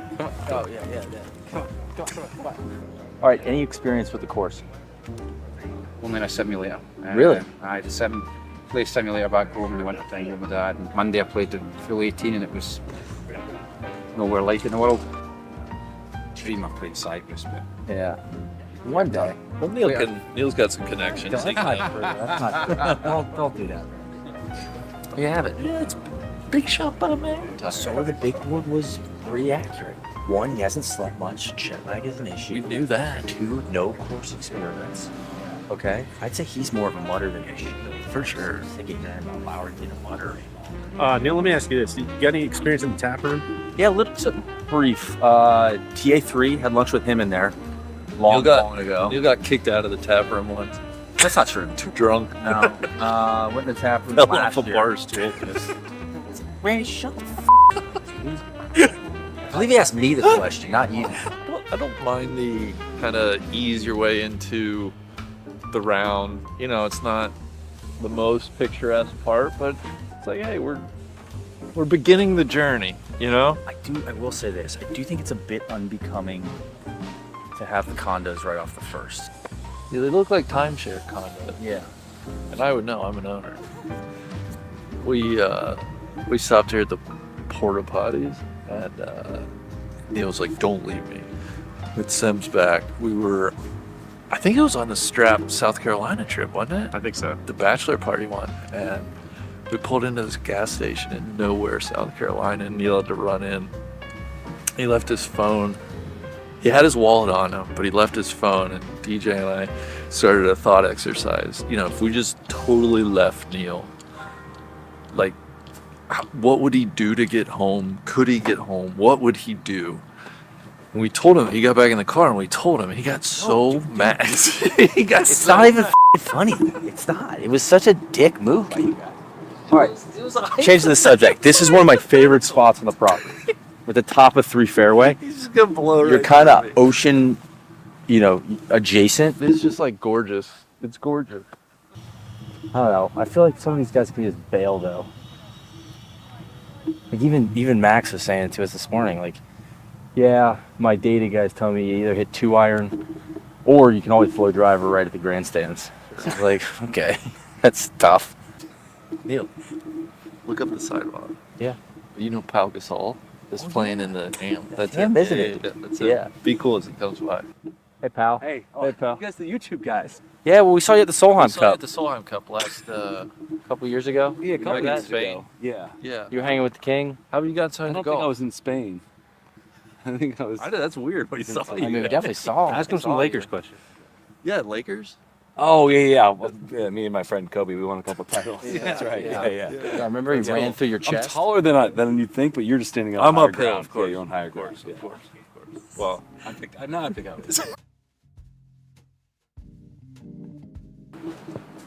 I essentially always wanted to stand in like this corner. This is cool. I mean, undeniably fabulous. Any seals? Randy, talk to me about your time playing this hole. Oh, this was my 79, third to last hole, and wind was blowing straight into us. He gave me a bad club here. They give you like 6-iron? I hit 6-iron, pretty good 6-iron. I mean, splashed into the wind of the Pacific Ocean. I was like, oh damn, I hit that one. It was a 6-iron. From one of 6? Yeah. There. And you made no pars that day. No pars. It's incredible. Yeah. I'd like to see one of the pros do that. Solid, what'd you hit here during the tournament? I think I hit a little gap wedge. That's not solid. It's Pau Gasol. Oh, I'm sorry. Pau, you ever played this one? Which year? Played it so many times. I can't believe I played this tournament. It does not. It's only 2 years ago. It just does not make sense. Didn't they change the format right after you played? Yes. As soon as I played, like, whoa, it's gotta. I mean, truly, I played this tournament with Bill Murray. That's kind of when he peaked, and then all his kids started popping. Oh, we literally took a picture right there with the little onesie announcing that we were pregnant, and it was just it. That was gone. It's gone. What's up, man? Good. How are you doing? What are we up to? Randy. What's up? Yeah, How are nice you? to meet you. What's What's up, up? bud? Good to see you, Good man. to see you. That's in the Pacific. If you guys weren't questioning my club selection so much, I would have just hit a smooth 6. That might have been adrenaline. You know what I've noticed a big lack of, Randy? Benches. Yeah. I haven't seen one bench. I think pace of play, man. They got to keep these boys moving. You can't have anywhere for you to sit down. Hate that. Keep it going. Yep. What else should we do? We're going all the way to the tip of the property. We want to go to the beach. doing it. Have you ever been down on the dog beach? No, I haven't either.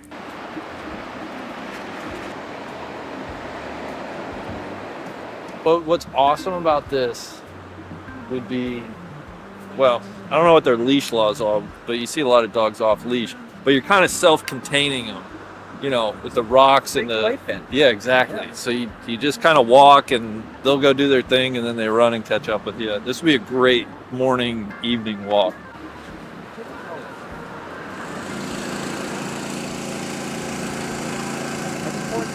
Kind of hit me, but like, think about this.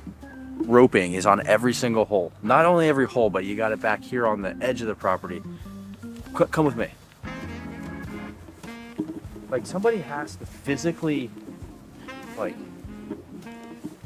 wrap it. You know what I'm like? That's like hand. Like, it's a lot of work. It's handcrafted. You know, I don't think people like just the setup for a tournament. To just even put this stuff in the ground is like, that's to rope the whole course. I know you got a bunch of people doing it, but. It's not just like, oh, put stakes in the ground. It's like, no, someone's got to come through and wrap it. And then, like, they did a nice job. It's all pretty level. Like, sure. I just think, I appreciate that. You think that's a union job? I do. Like, local 415 came down from San Francisco, got involved. The pole drivers? Yeah. The pole drivers and the down, rope got layers. right from the Teamsters, came on down. The rope layers. I think it's a course. Yeah, it's a course that conjures a lot of fun discussions. Yeah. You know, the surroundings, the course itself, what you could do or not do with some of the holes. You know, Wednesday before one of the bigger tournaments of the year on the tour. We're just out here walking around. In the afternoon, I mean, that's kind of cool. The only ones out here. Sun's about to pop. We're about to get a little mega light. I feel like someone's gonna jump out here and stop us. I feel that way every day of our lives. Yes, Yeah. I felt that way since podcast 2014. Taking the You can't do that. Who the are you guys? I thought the security guard out there on 10 was gonna be like, absolutely not. Earnest of earnest takes. Not only is this one sweet, but like good centerline trees, I think are awesome. I think it's part of what makes golf like such a unique, fun thing. Like imagine like just something in the middle of a basketball arena. I could not co-sign that opinion more. Hell yes. I love it. I really do. Pebble Beach, great place to look at the houses, discuss the golf course, catch a little sunshine. I think what sticks with me most, we were talking about this earlier, what do you think, what's your overriding thought at Pebble Beach? And for me, it's truly just like, it's a wonderful walk. It is a majestic walk. And almost a hike in some spots. Yeah. Which is good. You want a little push me a little bit. Glad I got to do it with you, as always. Should we go head in? Go get a bowl of soup, huh?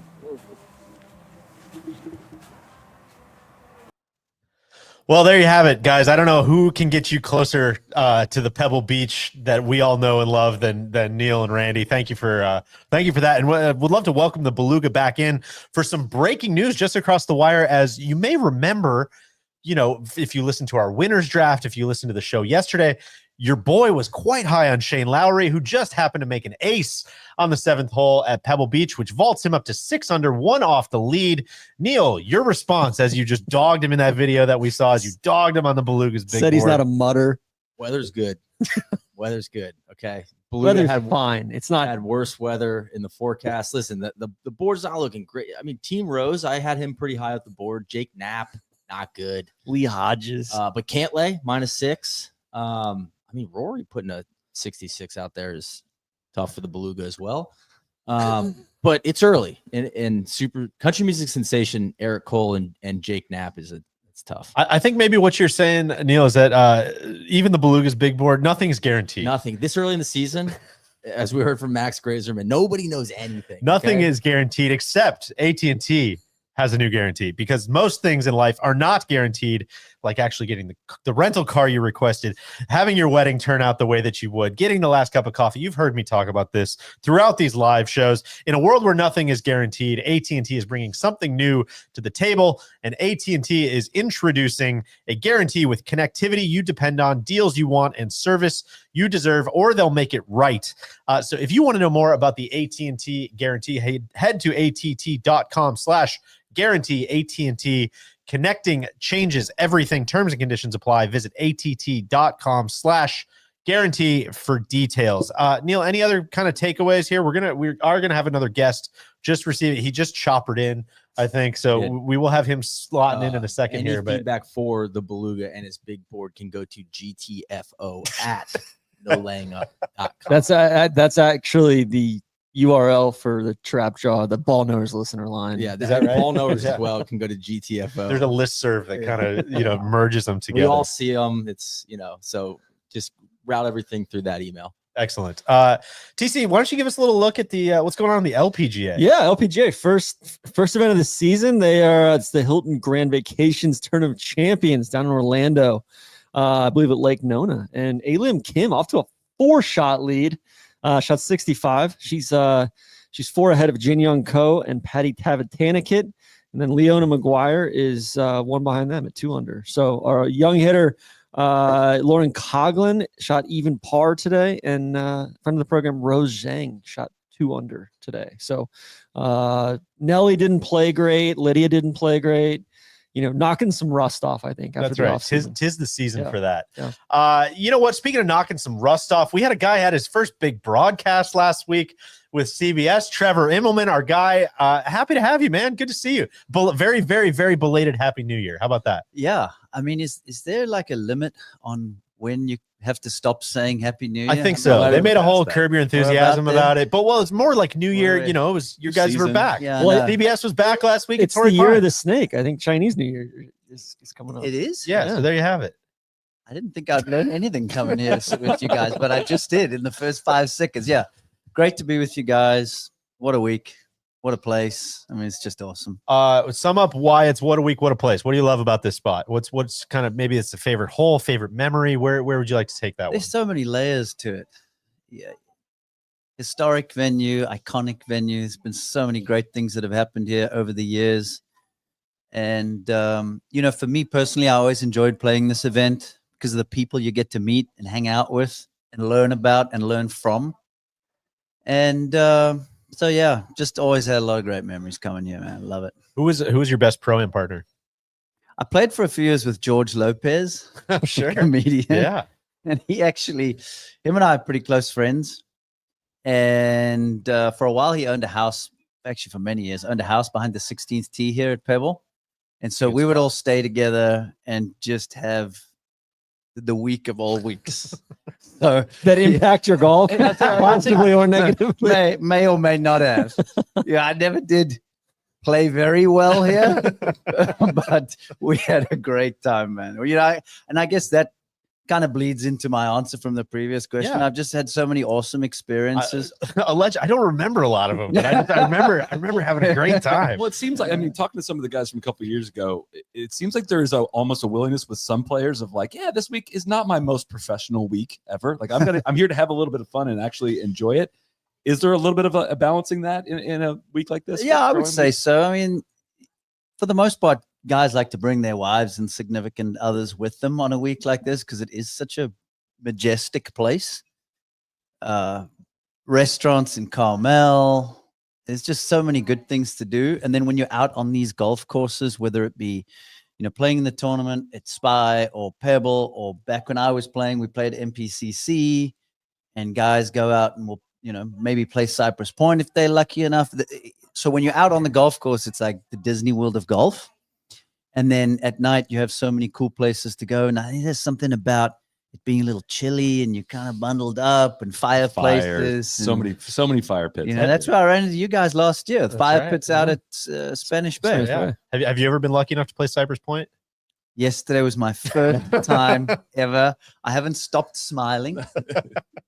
And what made it even better was Jim Nance took me out there, and he's a member there. Did he tell you about the shank I hit off his roof? It's tough. Really? Yeah, it's bad. It was bad. Well, the good news is he's forgotten that. Okay, good. I didn't know. Would you like to tell me all about it? Big talking point, but I just wanted to make sure. Not a significant event in his life. Definitely a significant event. Let's go back to Cypress.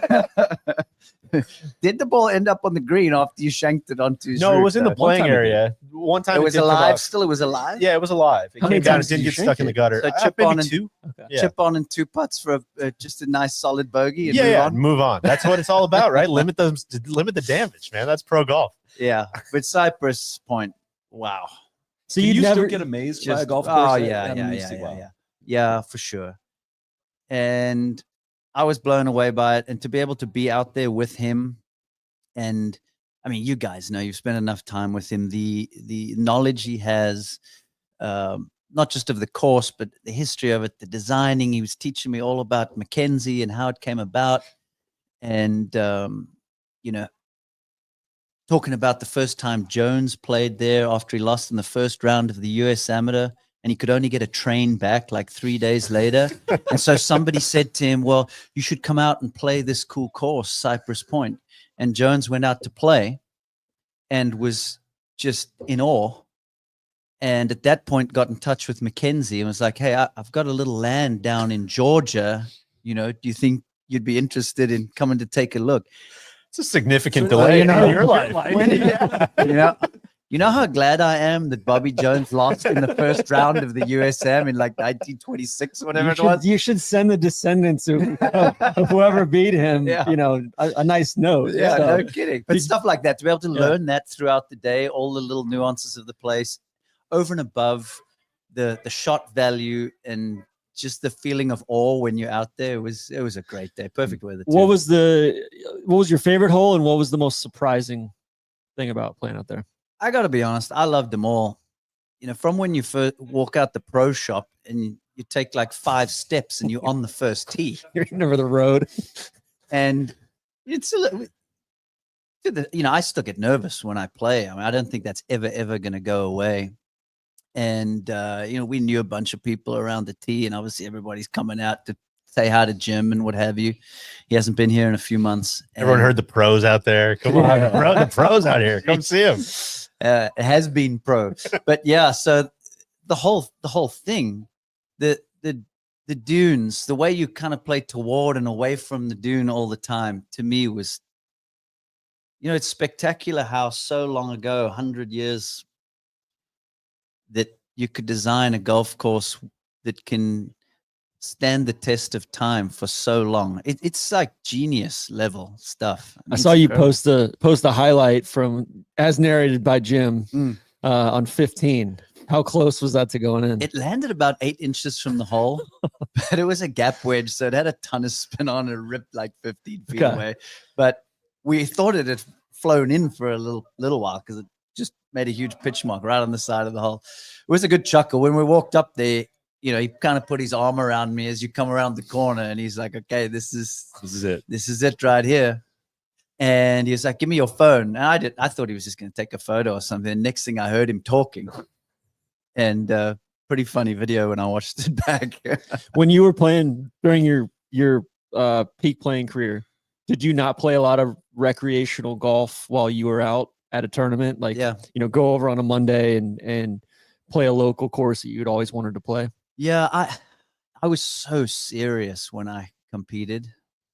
Kind of had to be able to get the best out of myself. I was one of those guys who would really crawl into a bubble and have tunnel vision. And so I was so super focused on what I was trying to do that week and what I felt like I had to work on, that I never really gave myself any opportunities to do anything like that and play a bunch of social golf. So really, I've only played the courses that the tour goes to, whether it be the DP World Tour or the PGA Tour. And so, you know, that's why I haven't played Cypress yesterday. I haven't played Pine Valley. Making up for lost time, you know. man. Yeah, there's a few places I want to get to. But you might be in like the upper right quadrant, like the best position. Like you haven't played any of those places, but you know the right people to have access to all that. You got a lot of good years ahead of you here. Do you get like of fun golf? Do you get like reciprocals basically in any course? Use this punch card. This is gonna get you in. This is gonna get you in most places here. Where can you guys get me on? You know, maybe I need Brown Deer Park. If you played out there in Milwaukee, I can get you out there. No problem. By Yeah, the way, hello world. Talking about Milwaukee, our buddy Brian Anderson, Yeah, he tells me all the time how underrated Milwaukee golf I know. is. Don't Don't tell anybody. Yeah, we got to keep it Sorry. that way.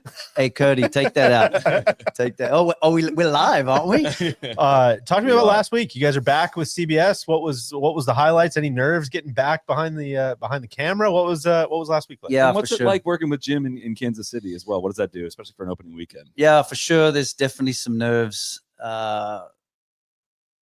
Mainly, well, there's many reasons. I love the game. I really do love the game. And I feel very fortunate to still have some sort of role in it, to be able to be on TV and, hopefully help people have a good time and maybe learn a little something and enjoy watching the golf, particularly this time of year when the weather can be miserable in places and they turn on the TV and they see beautiful views of the San Diego coastline. And so that weighs a little bit on me. I think about that a lot. And then you have just in like a pressure way. Yeah, for sure. You don't want to make mistakes. You want to do the right thing by your bosses and by the hundreds of people in the compound that are working their butts off alongside you. And so there's a feeling of really wanting to do the right thing there. So you do all the prep and get ready to go. It had been a bunch of months. Wyndham was the last time I called a golf tournament, other than the one day in Vegas when we did Rory and Bryson and those guys. So it was great to get back. With Nance not there is tough for sure. What does it change to let people in the booth a little bit? What's it like for you? Well, we all lean on him so much. I mean, the guy he's the Alistair McKenzie of TV. Truly. He's the Tiger Woods. He's the Jack Nicklaus of his profession. And so we lean on him a lot. He just really understands things from so many different angles. He's got the 30,000-foot view of how he sees the show playing out, but then he's also working on the little nuances of where we might be on the golf course in that particular moment, who we're showing, how the course is playing. And so he has such an incredible feel for the broadcast and how to make it entertaining for people. So to have him sitting right next to you, I lean on that a lot, and just to be able to play off of him and his timing. Is a lot of it nonverbal? Like, are you guys kind of like motioning to each other when he's sitting right there and you're losing all that? I imagine, right? When he's excited, he always gives me an elbow. It's pretty good. And I know that, at that point, he's really leaned in and into it. But when he's sitting in Kansas City, or last year he was in Baltimore, or wherever the AFC Championship is, there's about a second delay. And so you got to be a little more defensive. Totally. Last thing I want to do is to be stepping on something that he's saying or and he feels the same way about you, I'm sure, right? So then it's almost doubly. That's tough. So it's a little tricky, but we find our way through it. And I thought last week was great. It's a good golf tournament. I really enjoyed it. Was watching closely the first few weeks, and guys were just making birdies all over the place and taking it deep. It was nice to get to a course to where all of a sudden we saw a different skill level of having to grind it out. Making par meant something. And that was fun. It was fun to be a part of. Weather was nice, a little bit of wind, which makes it interesting. So yeah, I was all in on it. How many different hats are you wearing these days, right? First thing I think of now is you're a broadcaster. So you walk in the range, you're doing some coaching as well. We have the OWGR thing going on as well. Social golfer. Yeah. How do you? I'm an influencer. What are you? Like you. I'm just like you guys. Big Clemson fan. How much Big room do you Clemson have to fan. add anything at this point, or kind of what takes up the majority of your time? It's a great question. There's a lot of different things, but at the end of the day, it's all involved with golf. And, the game has been such a massive part of my life for so long that it's something that I thoroughly enjoy. I love being plugged into it on a bunch of different levels. The coaching thing Adam Scott has been one of my best friends since we were teenagers. I don't know if everyone at home knows that you coach Adam Scott, by the way. Yeah, I mean, I don't even know if I'd use the word coach. Okay. It's just like I'm somebody that he trusts to talk to about the game and about what he's feeling. And obviously, I've played so much golf with him and grown up playing with him and competing against him. So I know what's really worked for him. And, I think it's kind of cool that he trusts me enough to be able to bring me into that inner circle. He's a pretty private guy, as you guys know. Cool to be able for you to show people his swing and be like, this is kind of the only guy I work with. Yeah. I'm not sure I could take full credit for Yeah, it. we're working on a couple. He's a little flat. We're working on a couple things, but it's pretty good. We like where it's Well, at. I mean, what a great canvas to work with too, as well. Like I know, talking to the TPI guys, like he's like the only guy ever to have like a perfect physical score, no limitations. Yeah. He's super talented, and he's had this beautiful move for so many years. I mean, it looked just like this when we were 13, 14 years old. And where did you guys first meet? We were playing an amateur tournament somewhere. It might have even been a junior tournament. I think it was a junior tournament somewhere, an AJGA event or something like that. And we just always kept in touch. You know, Australians and South Africans generally gravitate towards each other when we're not in our home countries. And I'm not sure he quite gets enough credit for as good as he's been and how long he's been good. I mean, this guy's in his mid-40s and he's top 20 in the world and came close to winning the FedEx Cup and the race to Dubai last year. Really incredible season for him last year. So he's pretty motivated to take another run at, for sure, winning. But the ultimate would be for him to bag another major. I think that would be great.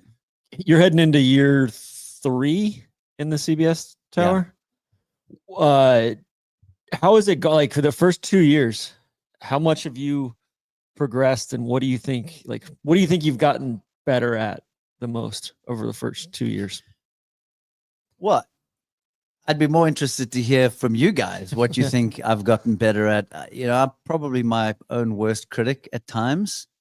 What does that look like? Do you rewatch on Mondays? Do you rewatch? That's not very fun, is it? Dude, it's not fun. Stop it. No, DJ, what do you mean? No, I listened back to the podcast. I'm like, oh God, man, what are you talking about? Yeah. I just mean it's not fun. No, that was not a commentary on your. I thought you meant watching No, golf. no, I was like, come on, man. No, sorry. I mean watching yourself and being very critical. You're exactly not right. fun. Yeah.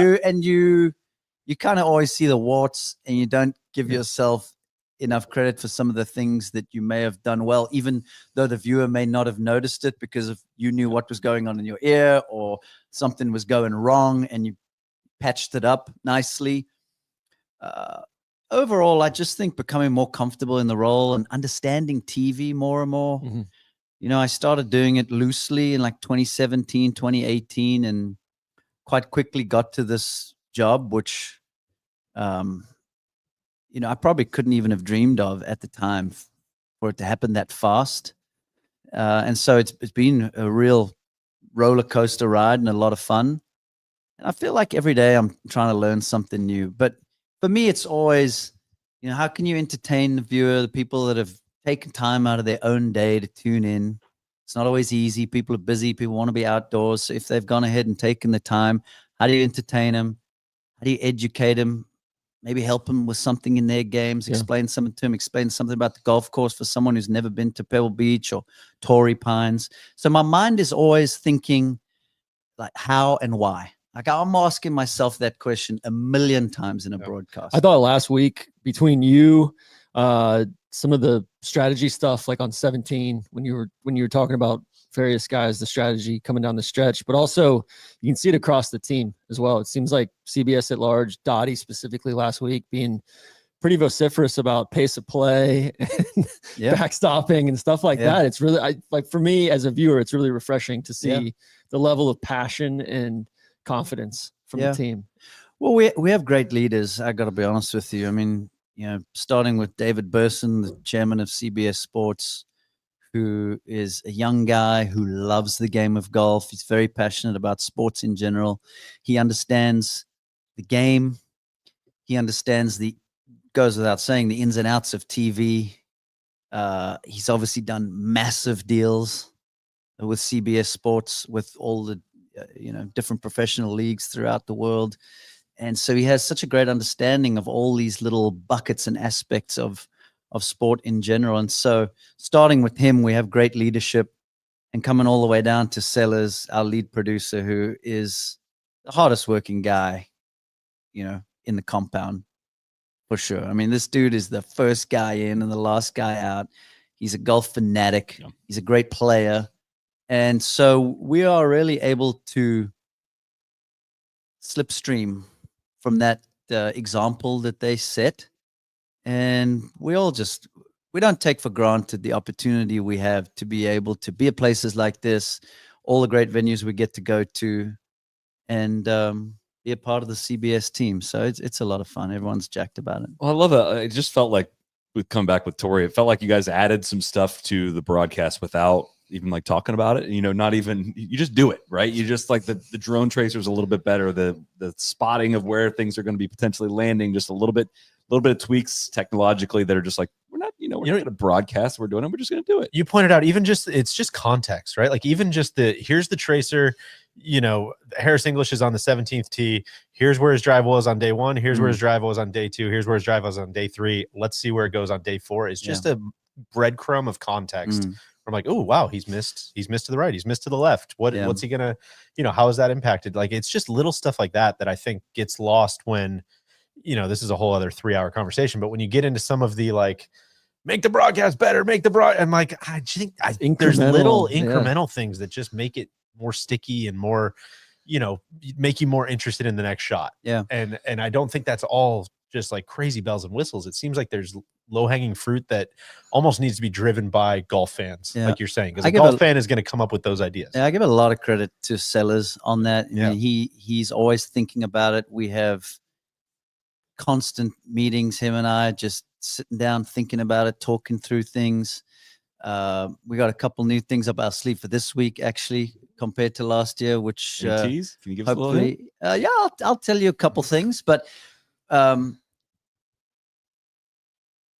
where I've kind of pushed us is I'm a big guy on patterns. What has a player's patterns been? It's something that I'm always looking for to try and understand how that could affect his strategy going forward. And so to be able to see, like in that example, where Harris has driven it, which club he may have used, did he lay back short of the bunkers? If I've seen him lay back twice, then I'm thinking to myself, wow, maybe he doesn't feel so comfortable with the driver here. Maybe he just hates seeing that canyon down the left. And it gives me something to be able to talk about. And then somebody at home may enjoy listening to that. So we're always looking for things like that. This week, we've got that awesome crane back there. Yeah. Look at that. So that's new, never been used before. It's got to be very, very cold. I need to find out which camera operator is up there. It's got to be freezing for the poor guy. GC, maybe get him a couple bowls of soup. Maybe we send up some coffees or hot chocolate or something. But could you imagine there? First of all, he's going to be able to get the incoming tracer on the tee shot on 14. Oh, awesome. Sellers felt like the tee shot on the par 5 has never quite got the respect it deserves because it's a bit blind. And it's fallen away. You can't really see the bunkers on the left or the right. You just see those trees and the guy just whacks it out there and nobody really knows. But now you're going to be able to get the tracer coming towards you from that camera, as well as all the views over Carmel Beach, 6, 7, 8, 9, 10. That's going to be able to do a lot of damage. And then the fly cam at 17 is something we're pretty excited about. Very similar to the one we use at 16 at the Masters. Yeah. So we just need the weather now. We got unlucky last year, man. We were so excited about signature event, Pebble Beach, AT&T, great partners for the tour for many, many years. And then all of a sudden we had a hurricane come through here on the Sunday. Talking about patterns, you should join the Bills staff because they had a pattern that running that QB sneak off the left guard. Steve Spagnuolo keyed in on her. I know, that's right. He kept going left. I know Romo did a good job showing us that was going to happen. Yeah. They had a great game. Goodness gracious. Have you seen the ratings from that game? 57 million. Something like that. What going back to Torrey in a few weeks, are you looking forward to that, seeing that kind of a separate, different presentation or a different tournament at the same venue? Like, the tour should have to, whether to avoid certain divot patterns or just to present new entertainment to the fans, like move up certain tees or use different hole locations. I think it's going to be interesting to see how it plays out. Understandably, they've opened the golf course to play for a few weeks. So that's going to take its toll. I mean, we all understand it's a municipal golf course, and it's great that fans and general golfers can get out there and play a famous course like that that's held majors and PGA Tour events forever. So yeah, the divot pattern stuff is going to be interesting. Also, it's been so dry. You know, they hadn't had rain there since April, meaningful rain. It actually drizzled a little bit when I was leaving on Saturday night. There was some rain as I was driving to the airport. So it'll be fascinating to watch here over the next couple of weeks how much rain they could get. One of the things that I enjoyed last week was there was a bit of spice to the greens. Yeah. And so that's what I'm hoping for. You know, I'd like for it to be firm and fast. I think courses always play so much better. It's so much more fun when you see the ball running. This place is firmer than we've seen it in recent years. All the players and caddies are talking about how bouncy it is out there, particularly compared to last year. So, yeah. And then Tiger's event that adds a little juice. Signature event will be fun. Maybe the big cat tees it up, you know, waiting to see on that. So there's a lot of stuff to look forward to. Last one. We'll get you out of here on this. Is there ever a single day that passes by where you don't think, I won the Masters? Is there one single day in your life that goes by where you don't think about the Masters? That's a good question. I would say somehow every day I'm reminded of it. You know, whether it be like on social media or an email that I get or something that I have, an opportunity that I get because of it, or a flag arrives in the mail for me to sign or something like that. Pretty much every day I get reminded of it. Make that a goal. Don't let a single day of the rest of your life go by. Like, don't remind yourself I won the Masters. Yeah. So. Look, what are we? 16, 17 years removed. And at times it's still hard for me to wrap my mind around. So yeah, it's something I'm very thankful for. I mean, I probably wouldn't be sitting here with you guys right now if I hadn't strung 4 good days together in Georgia. And you wouldn't have won the Masters if it wasn't for Bobby Jones losing it. Exactly. I know. Yeah. Thankfully, he had a bad day in the first round of the USM. Well, Trev, thanks for hopping on, man. Good to see you. Can't wait to watch the broadcast this weekend, and congrats on the start to another great year. Yeah, no, I appreciate it. Thanks so much. Appreciate what you guys do for the sport. You know, we have so much in common from a standpoint of loving the game. And, you know, I'm a fan. Listen to the pods all the time. So thanks. Awesome. Appreciate thank it. you. Thank you. Little leaderboard update. We see Russell Henley is in the clubhouse at Spyglass, 8 under 64. Little spice and Russell Henley climbs up. Man. There you have it. Jake Knapp, we mentioned Justin Rose, we mentioned Cam Davis, we mentioned, and Lucas Glover at 7 under. And I also can report Victor Hovland out at Pebble Beach. Rasmus Højgaard is up to 7 under. And Rasmus Højgaard just at Spyglass. Late breaking across the wire, also at Spyglass. So a lot of good golf being played. See you, buddy. Thanks, the Pat and the Hat playing well too. That's right. Joining us next, we've got our guy KVV, and while he's getting settled, just a quick little full circle moment that he reminded me of earlier today. We were a year ago. You know, we're standing out there just in between this house and number 3 green here at Pebble Beach, and I think it was me, Kev, and maybe Neil. And we're standing there, and we had just kind of done some stuff with Jordan Spieth. We had done an irons fitting thing with him, I believe, at the same time. And so he's playing number 3 green, and he looks up towards the house, and he kind of like stops and like gives a really big wave. And of course, like all 3 of us are like, holy shit. Like, and we're kind of waving back to him, and we're like, that's crazy, man. Like, you know, you're focused on the tournament, Jordan. Like, great to see you. You know, and then he putts out, and he starts beelining it up the hill to this house that we're sitting in right now.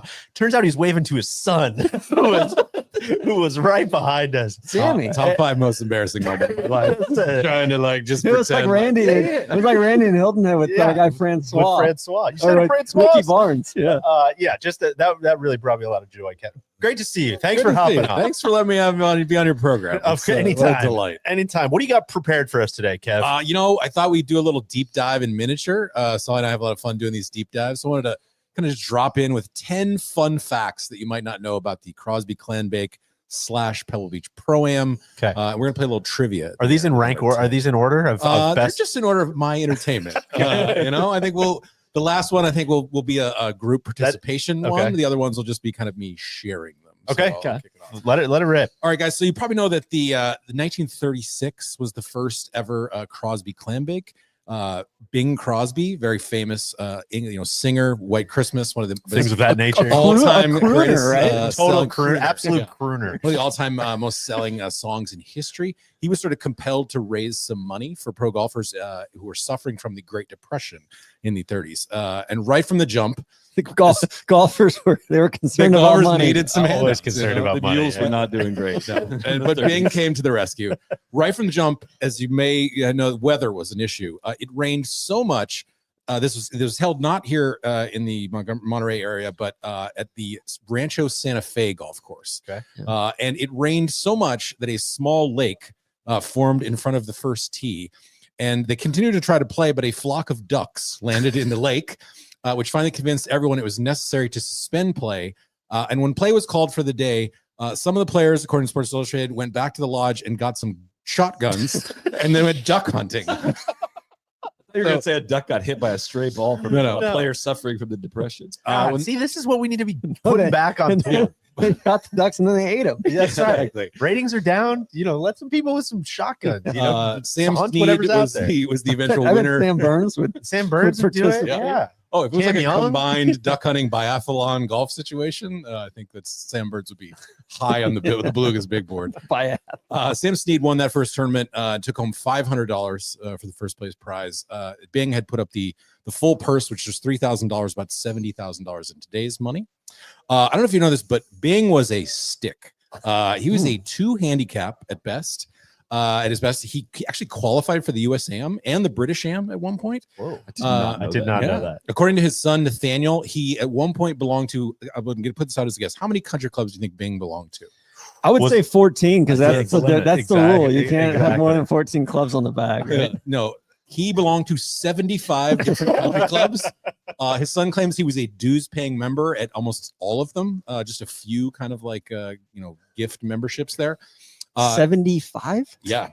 So many. 75. His son Nathaniel was an even better stick. He actually won the US Am in 1981. I'd heard that. In a playoff and Olympic. And he was the low Am at the US Open in 1982. He's Walker Cup captain, right? He was Walker Cup captain. He played on the European Tour for 5 years, and of course in the Pebble Beach Pro-Am for many years.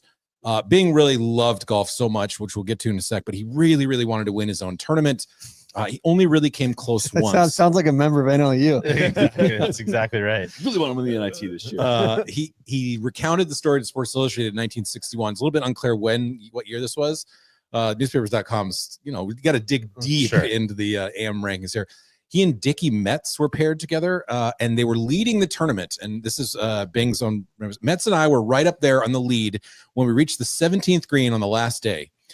Dick's in the bunker, and I'm on the green with a 6-footer for birdie. If I sink it, we probably win. So I'm standing up the ball, and I'm giving it all this fancy business with my putter, waggling it back and forth. And the first thing you know is I knock the ball backwards accidentally 3 to 4 feet. It was Zach Johnson play. Exactly. Yeah. That's one stroke, and naturally, I missed the putt coming back, and we lost the tournament. Oh, that's so brutal. Yeah. What a tough way to lose. Devastating. My third one here is Jack Nicklaus actually credits Bing with inventing the idea of the Pro-Am format, which now exists in nearly every golf tournament, basically played professionally all around. So we owe Bing also though for another innovation. Can you guess what that is? Shot link. Yes. Pro trade. FedEx Cup playoff. Close. Tape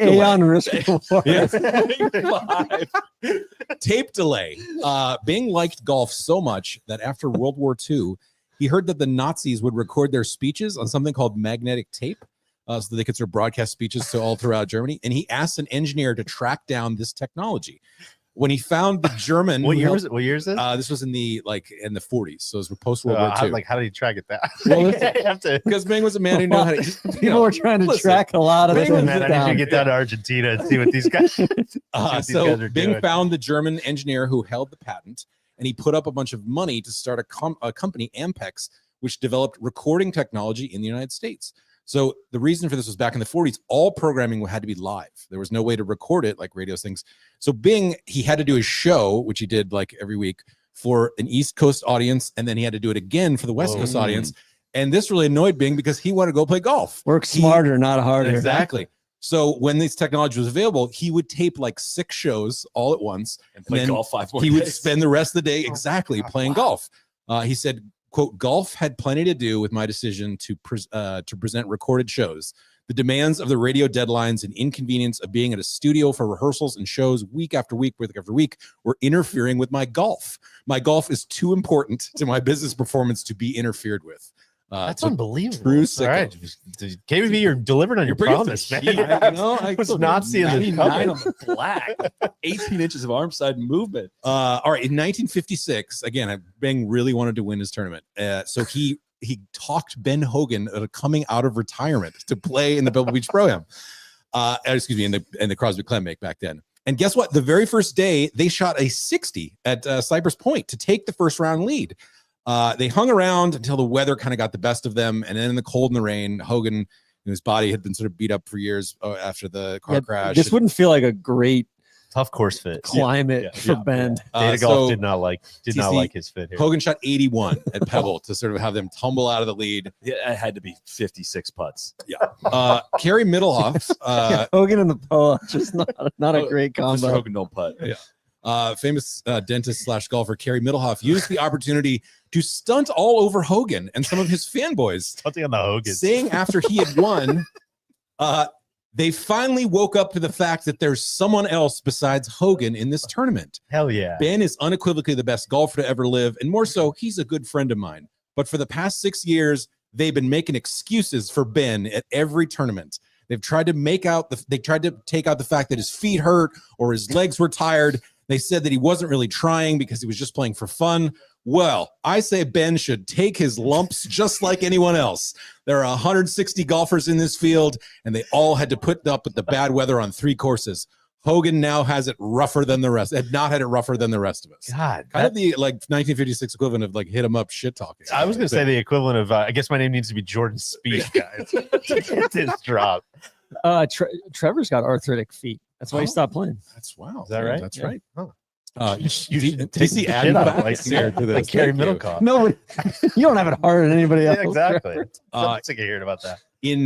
By the way, in 1956, the San Francisco Examiner said that stated matter-of-factly, this will probably be the last year that the Crosby is held in January because of the weather. They're thinking of moving it to October. Obviously, did not happen. God, that seems like such a good idea. Guys, football is starting. Going up against the AFC package, man. Guys, this tournament has been plagued by allegations of sandbagging for many years. That was Larry Fitzgerald. I guess Crosby's just a man of his word, but it just seems like if you wanted to win that bad, he would just start sandbagging his face off. Yeah, Crosby should. I mean, I'm not sure when C.B. McDonald died, but it sounds like he could have been shades of C.B. McDonald. Like, no, I didn't win this year, so we're just going to cancel the event. Exactly. We're done with the tournament. TC, do you know what the biggest documented case of sandbagging here, though, at the Clemmake? Can you give me in the modern era? Can you give me a date range? 1995. All right, so that's post OJ trial, or that's in the midst of the OJ trial, because OJ used to play this. Your uncle is not involved in this, I will say. I'm going to go ahead and share, but I think you'll take a special pleasure in this. In 1995, Mashi Yamada and Bruce Vaughn won the Pebble Beach Pro-Am. Okay. The not on the tip of my Mashi Yamada is a Japanese businessman who claimed he was a 15 handicap. They stormed to victory. It's Bruce Vaughn's first ever sort of victory. It was the Pro-Am portion, of course. But it was later unmasked that Yamada was this actual 6 handicap who had lied about his handicap. He was a member of 2 different clubs in Japan. And the Pro-Am took this so seriously, they demanded that he return the trophy and strip them of the title. I bet Clint was pissed. And awarded it to David Duvall and Hughes Norton, are the official winners.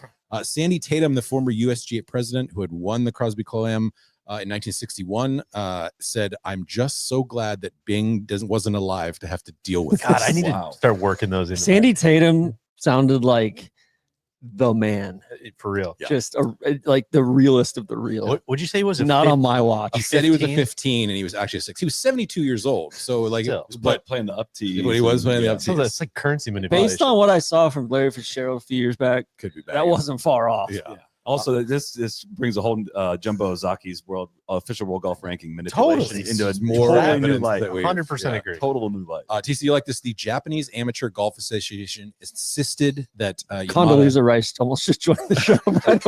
She was beeline. I was like, we can. I don't know if we need another mic. We can see if she wants to swing by. They insisted that Yamada apologize for dishonoring the event, and Yamada refused. TC, what? Never apologize. Yeah, but people apologize to me all the time. He was banned from clubs competition in Japan. His club was notorious for fudging handicaps like this. He refused to return the trophy. He actually owned a $35 million golf course in England, the Welcome Golf Club, which is attached to the Welcome Hotel in Stratford-on-Avon. And during the whole controversy, he was so tired of being criticized for this, he shut down the entire golf course and kicked out 400 members who would be using the club. Let me just clear my head. Let me just get out of here so I can think. I need to ask Wolfie about this because no doubt Wolfie is like For sure. would give us a whole. I'm surprised you guys haven't done a pod about this guy yet. Yeah. Poor Bruce Vaughn had to return his winning share, which is about $7,000. He never ended up winning a PGA Tour event. But he's not the only golfer to be accused of sandbagging. Hall of Famer George Brett won the event with Fred Couples in 1987. He played as a 17 handicap, and when they won, he was never invited back.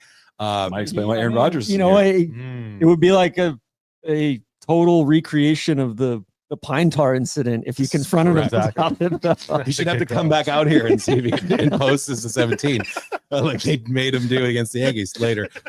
So I think Brett kind of got a raw deal a little bit. So he had been he'd been playing for only like 5 years prior to playing in it. And he says he really took it seriously. I was tuning up for the tournament in Palm Springs with soon-to-be partner Fred Couples. And I asked Fred, hey, man, what do you think my handicap should be? And Couples said, I don't know, about a 17. So that's what I put down. And that's what they gave me. The same fate befell Dean Spanos, son of San Diego Chargers, former San Diego Chargers owner Alex Spanos. We did a Chargers. We did do a Chargers deep dive, I believe. Yeah, he carried an 11 handicap, but he improved his pros score by 39 strokes. He was never invited back. So I know we think rounds are long now, but can I tell you about the one round that took 6 months to complete? The Beach Pro-Am in 1998. The weather was so bad that they called the event after 36 holes. They had played 9 on Thursday, 9 on Friday, 18 on Saturday, and play could not be held on Monday or Sunday or Monday because of more weather. So the PGA Tour said it would be completed in August after the PGA Championship. Phil Mickelson ended up winning 6 months later, which to this date is the longest PGA Tour event in history. Didn't like 112 guys withdraw or something like that? Like 40 of them withdraw, not quite. But you know what is special about the 1998 Pebble Beach Pro-Am, Solly? I do not. Tiger Woods missed the cut here after he shot 76 in round 2 and declined to return for the Pro-Am portion. Why was that significant? He would not miss another cut for 7 years, 142 straight tournaments until the Byron Nelson in 2005. There's also a great trivia question. Weather lore is also kind of a little bit more here. Jimmy DeMeritt, who died in 1983, he was also part of it, sort of a part of the weather lore. In 1952, it was known as the year of the big blow. Winds at Cyprus increased to 45 miles an hour in the first round. A high score of 93 was posted, and the low score of the day was 74. Demerit but they made them play, unlike now with these pampered Fs. I feel like last year could have been Big Blow 2.0. Absolutely. That was Big Blow Pig. And then the blow pig would have gotten blown away. So in this the Jimmy DeMeritt and playing partner Kerry Middleoff tried to walk off the course. And the head professional Peter Hay, who is the namesake that's named after the Hay course is named after, told him to get back out there. They said, we can't tee up our ball. And Hay said, show me in the rules book where it says you have to tee up your ball. Get out there and play. Ooh. God, that's so good. Tournament continued. Remember we used to play No Tee Tuesdays? Yeah. I don't think the superintendent liked that, but well, maybe. Yeah, you know. All right, we're gonna play a little trivia. Solly and I talked a little bit of this. I think you guys covered some of this previous things. Who are the players who have won the most Pebble Beach Pro-Am / Crosby Clembakes? Phil has won. He has won 5 times. And Marco Mira. Marco Mira has also won 5 times. What others, though? We have winners of 4 and 3 and 3. Who else is sort of up there in the rankings, would you say? Ted Potter. The wizard. Yeah. I Uh, believe he used the time turner to go No, back that and was win one. He had several one. more. Yeah. Dustin Johnson has 3, I believe. Dustin Johnson has 2. Davis Love. Davis Love has 1. Peter Jacobson. Peter Jacobson does not. I'm trying to not to look at the screen. David Duvall. David Duvall does not. All right, so we're going to start with Sam Snead has 4, although one of them was a tie with 3 other players. And then one of them was 14-person pro. Like one of them was a charity day for the local plumbers and firemen's union. Yes. Dude, if that stuff's counting, like Tigers TGL TGL win legitimately should have been number 100%. 83. Jack Nicklaus won 3 times. Johnny Miller won 3 times. We'll get to Nicholas. We should have. Yeah. Should have mentioned it. on us. Hold a thought for Johnny Miller because we'll come back to him in a minute. Tom Watson won twice. Billy Casper twice. Kerry Middlehoff, I've mentioned. Brant Snedeker won twice. Dustin That's Johnson, right. who never won the Pebble Beach Pro-Am, who probably you would think might have. Tiger Woods. No, he won. Tiger Woods did win. Yeah, you remember? Oh, that was like on Monday morning, right? When they came back out. And Tiger was down late and then Yeah. stormed Listen, back you got from me. 7 You got down. me. Our guy, Throughout the actually, play. our guy Patty Berta, he was caddying for his dad one year. He posted this on Instagram the other day. He was caddying for his dad one year, and one of the slides he put up on Instagram this week was like both of them looking really surprised, and the caption was watching Matt Gogol treat a volunteer like really, really poorly. So I need to ask him the story on that. Arnold Palmer. Arnold Palmer never won the Pebble Beach Pro-Am or the Crosby Ernie Clam was in Bake. my head. Ernie Els. He was the runner-up twice, 1966 and 1971. Ernie Els also never won. Gary Player, a man dear to my heart, only was the runner-up once in 1963. This is a foolish tournament. You know what? there are Well, people- also, this is celebrities going- are knocking around. This is not. This is isn't going up serious. against big tournaments in the Southern Hemisphere. It's true. During the Good summer. point. Nicholson had a couple runner-ups and Yes, on top of winning Nicholson's 5 probably like been truly the goat of the Pebble Beach Pro-Am. Which, as far as like a tournament goes, like that's what I ascribe to him, and then Davis Love III at a Harbortown, right? Which is so like the Phil thing is, kind of a when art imitates life. Like, what if I told you there's 4 days out on the Monterey Peninsula? You need to play really good golf, and you need to glad hand CEOs. Feels like really hold my beer. But also one ring to ignite them all. How many with times will Phil, you let yeah. me play? I'm gonna win most of them. Going back to what we talked about with Trevor, like that makes it even more impressive though too, because Phil loves good wine. Sure, Like, yeah, exactly. Got to keep your eye on to the ball. balance both of those Totally. things. And in a lot of eras too. He won that time in the dark against Paul Casey. Like I went all the way back. Tiger in the won in 90s. 2012. Is that when 75 or Casey was like, I don't 64? think I want to play anymore? All right, guys. Back to the kind of the AMs. Actor Jack Lemmon competed in the 26 of the Clam Bake / Pebble Beach Pro-Ams. Can you guess how many times Jack made the cut? Jack loved golf. How many times did he I feel like compete? it's either 0 or How many it's times like did he make the 25. 23. I'm gonna say 0. 0 is the correct answer. Lemon, who starred in The Odd Couple, Save the Tiger, Some Like It Hot, Grumpy Old Men, 2-time Oscar winner. He really, really wanted to make the cut. And in the 90s and 80s, this became sort of a running bit. We know we respect the bits around here. That Jack Lemmon make the cut this year? He paired with Peter Jacobson 17 times. And in 1998, they were finally poised to make the cut. They were even 4 shots off the lead. But then rains washed out the tournament, and the Pro-Am was canceled and moved to August. You know what a really underrated Jack Force Lemmon movie majeure. is that I really want to watch because it would take me back to simpler times. My Fellow Americans. Sure. Walter Matthau. Gosh. There's a famous Jim McKay quote, famous ABC announcer. Now we go to Jack Lemmon standing over his all-important 9th shot. Did they not used to have a net bogey? I guess not. Like or 'cause net par? there's another thing here. Sounds like he might just be the guy that finished no matter what the score was. Lemon's been a grind. Apparently, he once memorably shanked a drive off of AT&T into his actual room on the lodge, which was sort of a running. That's a sick life goal. that might be like same number of people have done that as torn their ACL. Yeah. on How many balls have you hit into your own room? That's like life goals because you got to have the property. Look at on the your courses Phil that hit you it up want. into the hotel on the old course. I feel like that's the closest comparison that's ever happened. Jack had a pretty good sense of humor in general, but obviously about his awful golf game.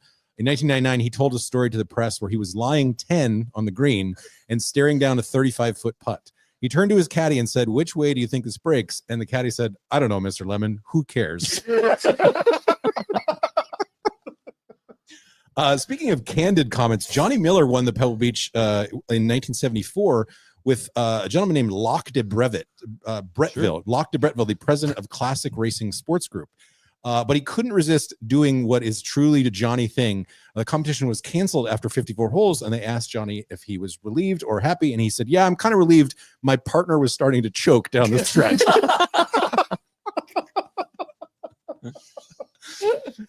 In 1977, Gerald Ford played in the Crosby with partner Arnold Palmer as his partner, but he was unavailable for the first round, so Arnie had to post a score with his own ball. Any guesses as to what made President Ford unavailable? What year is the 70 year? 1977. Oh gosh, is this the end of the Vietnam War? I don't know when that ended. It was the last day of his presidency. I was going to say 77. Yeah, it was January 20th. He flew directly from Andrews Air Force Base after handing over the peaceful transfer of power to Jimmy Carter to Pebble Beach, spent the day on the range, and then joined Arnie for the next day. Arnie's had shot a 74 in the first round. The media was sort of teasing Arnie, "Are you ready for President? Is your game ready for President Ford?" And Arnie said, "Is the president ready for my game? He's got to be playing better than I am." Ford was the first president, but not the last. George W. Bush also participated in the Pebble Beach Pro-Am in 1994 and 95. Just a quick trivia bit here. In 1977, that same year, was also the first year that women were invited to compete in the Crosby. 2 collegiate All-Americans were invited. Marianne Breton, a sophomore at UCLA, who was the California amateur champion, and Tulsa sophomore Nancy Lopez, who would go on to win 48 times on the LPGA Tour. I didn't realize Nancy Lopez went to Tulsa. Yep. The best ever finish by a women's AM was Olympic softball medalist Lisa Fernandez. He and Nick Watney finished T9 in 2005. Watney used to beat this tournament. All right, guys, it is time for True False.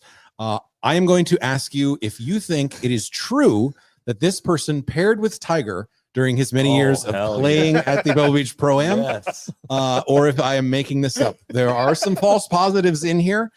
If they did not play with him, I might be able to share an anecdote a little bit about them. Or that individual may have performed at Tiger Jam. That's true. Correct. Yeah. So we'll start with Ken Griffey Jr. No, he did not play with Tiger. I'm going to say yes. I'll say yes. He did not. He was Marco Mira's partner several years, but he was often in the same foursome with Tiger Woods. Kevin Costner. Yes. No. Yes. Yes. Kevin Costner played twice with Tiger, 1997 and 98. It was a huge deal. Some say the biggest crowds that had ever followed people at a golf tournament when Costner, because Tin Cup had recently come out and Tiger had won the 1997 Masters, or was about to win the 1997 Masters. I mean, that was like, God, America was back. Yes.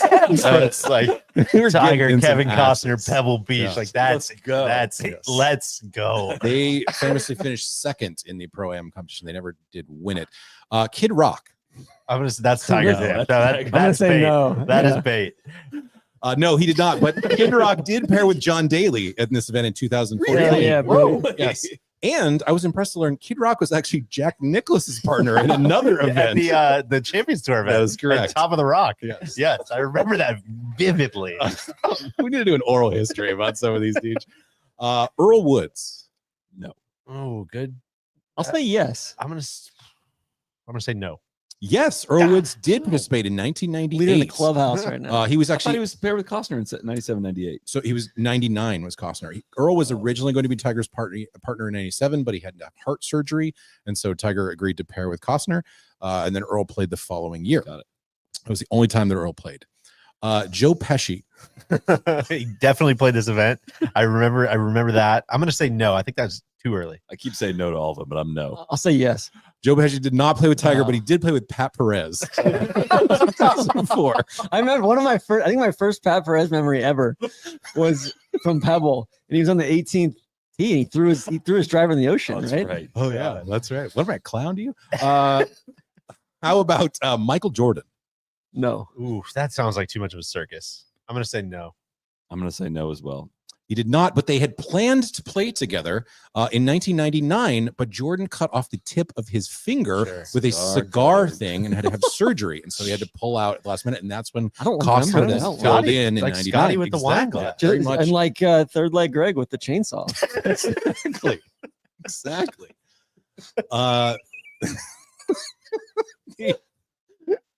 The one name musician. Michael Jordan needs to come and play in this. I totally agree. That'd be so sick. This would be, Michael, if you're listening, open it. We could grease the skids here at the AT&T house. how about the musician Sting?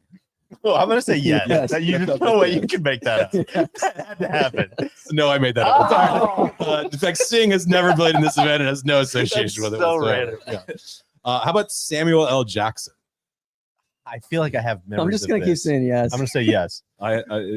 It's a yes. No, but Sam did play several times. He was wearing the backwards beret, including with Bo Van Pelt. That's what I remember. Bo Van Pelt was Hello so world, good. man. Brown Deer Park. So I put this one here for you, John Denver, singer John Denver. No, he never played with Tiger. No. I mean, I feel like he died. That's disrespectful. No, he did not. But John Denver, he was a stick. He played regularly in the Pro-Am. He actually used to lead sort of people in song as he was walking around. He died in 97. He, of course, famously died here in Pacific Grove. Right. Crashed his plane just up the road. I didn't realize it was here. The morning that he had his plane crash, he played at Spyglass, which was John Denver's favorite course on earth to play with his friends. How about Tony Romo? I don't He always think played with speed. I don't think Tiger's played since Romo. Definitively, was yes. good. In 2012, he played Tiger and Romo played together because that was when Phil walked off the first tee with them, and Phil and Romo had hung out that week. That's right. And he's like, "Hey, Tony, great time last night. Yeah, Just great to see you." And right. knew it would piss Tiger off. That's great. That is right. I remember that. Tiger sat out for many years, did not play from a stretch from I think 2003 until 2012, but then asked Romo if he would play again. How about Emmy-winning actor Craig T. Nelson? Ooh, oh. Yes. Well, Before he passed away, but then he came back. That hits really hard for Randy and I. I'm gonna say no. I'm gonna say yes. That's a weird. I'll say yes. He played this like every year. No, they did not play together, but he was a regular participant. Coach. Yes, God, you're running a wonderful scheme here, just masking all this. I I'm cannot trying my tell best. what's next. How about former Stanford teammate Jerry Chang? Yes. I'm gonna say no, but he might have caddied one year. I'll say yes. Yes, Tiger actually played with Jerry Chang 3 times. It's the Whoa. person he played with the most, just beating out Kevin Costner. I believe I'm that's who he thinking of the also other rode guy, down Bateman. Magnolia Lane with Quad City. That's Team right, the Play in train. 1997. Yes. I can't figure out what Jerry Chang is doing right now. I think he's like a successful businessman or something to that effect, but He was the Yahoo guy. it's very like hidden within the internet. I think that was Jerry Yang. That was Jerry Yang. Yeah. Disregard. How Mea about culpa. country music sensation Clay Walker? I'll say no. If I could make a living out of loving I'll say you. no. I'll say yes. Zag. No, he did not play, but he was Not a Kevin bad- Stadler's partner. Sure. Clay Walker was a how about country music sensation Eric Church? No. No. I'll say no. No, he is playing this year with Sam Burns as a 17 handicap. Is the highest handicap. Randy had a in the banger field. of a joke. He earlier. hit Pau Gasol with the ball in 3 fairway today. I was walking up Wow. there. It may have hit him, glanced him. It was kind of rolling up there. And then he sculled one so hard it was headed right for me. I was getting ready to get in front of it, but it hit the back lip of the bunker and stayed in. I was trying to get in front of one. The Eric Church. Yeah, the highest. I said highest handicap in the field. Man after my heart. It looked very much that way. How about country music sensation Darius Rucker? Yes. Yes. Yes. No, they did not God, play. they Darius were, Rucker They were thick as thieves. played many times. They are friends, but they never played together. Rucker has played many times, including last year with MJ Duffy. How about Dallas? Duffy. Yeah, Duffy. Sorry. How about Dallas Cowboys stalwart Emmett Smith? No. I'm gonna say no. Say yes. No, but Emmett Smith has played twice, including with Esteban Toledo in 2004. Toledo. Have we ever told that story? Yes. Okay. How about comedian Kevin James, comedian and meme Paul sort of, Blart you know, Mall Cop? inspiration Kevin James. God, he was. I'll say He had yes. the juice there for a couple of years. That's it. I'm gonna say no. Not I'm enough gonna say juice. no. I'll say yes. No, but he was Kevin James played several times. He was Brian Watts' partner. Kevin James and George Lopez actually made a documentary about. Was Brian on Watts the road guy to Pebble Beach. that was he was winning the British Open one year, Yes. and they were like, "This is an American guy who plays the Japanese Japan tour," and like there was, and they would say it every single time they introduced. You need to him. get It deep came on Solly and My's deep dive in 1998. It was a darn good one.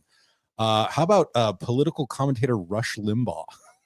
He definitely I think he played. played. I don't think he played with Tiger. Yeah, I'm gonna Not say they no. both. That's correct. He played twice, including a Fuzzy Zeller's partner in 2002. What they talked 2001. That's What they had to pick talk one about. person. Musician Huey Lewis. Yes. He's played with everybody. I think. I'll say yes. You know, technically Huey Lewis part of the media because he's part of the news.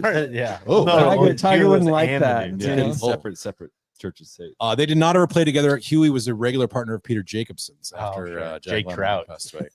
And the Flounders, right? How about alleged steroid abuser Roger Clemens? I'm gonna say no. I'm gonna say no. I'll say yes. No, they did not play together, but Roger.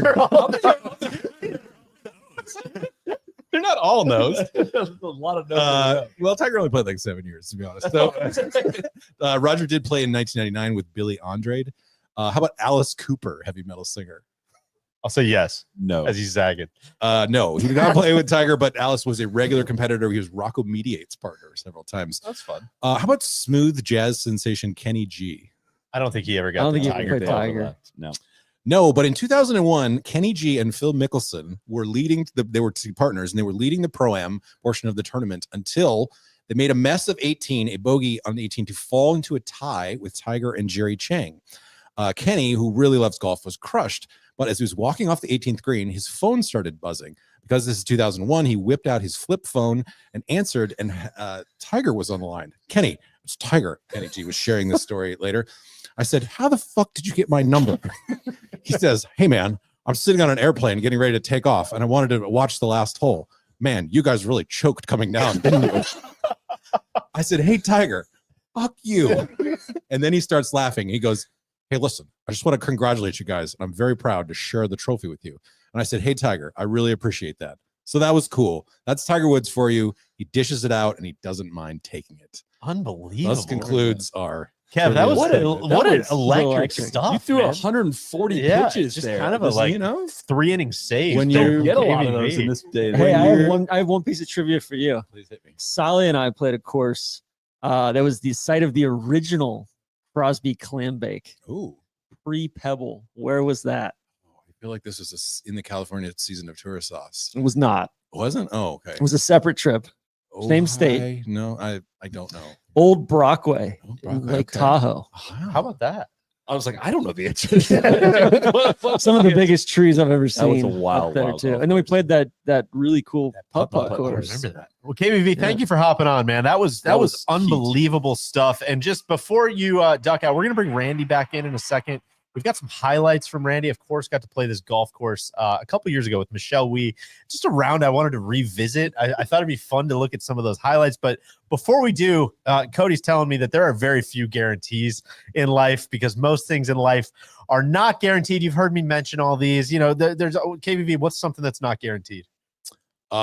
Me playing up to my handicap. It's just not guaranteed. Can I tell you something that's not guaranteed? Please. I'm a President's Club member, Hertz Club Gold, and let's keep the other brands out. Even then, my rental car was not guaranteed at the Monterey Airport. It's just not guaranteed. So you got anything that's not a way to guaranteed? do business. Also, the rental car when we landed at the Monterey Airport was not guaranteed. It's in a world where nothing is guaranteed. Where nothing is guaranteed. AT&T is bringing something new to the table and introducing a guarantee with connectivity you depend on, deals you want, and service you deserve, or they'll make it right. So if you want to know, still waiting for the other guys to make it right. That's right. If you want to know about the AT&T guarantee, head to att.com/guarantee. AT&T, connecting changes everything. Terms and conditions apply. Visit att.com/guarantee for details. Cody, do you have the video of Randy playing Pebble Beach? Because if you haven't watched this in a while, I think it's worth revisiting as the tournament's here this week. What a day that was.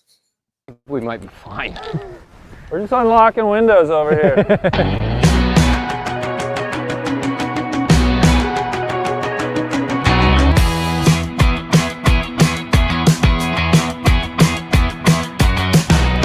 Welcome back to the film room.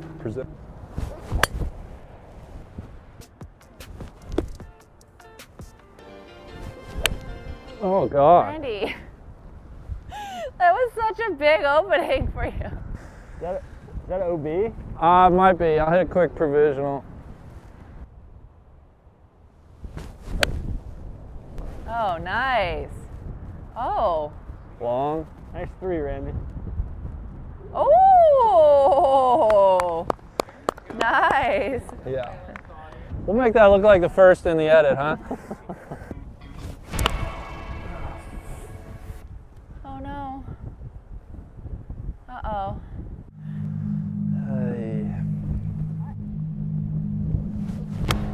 Oh God, TC, I'm shanking it. This sucks. I'm sorry to the viewers.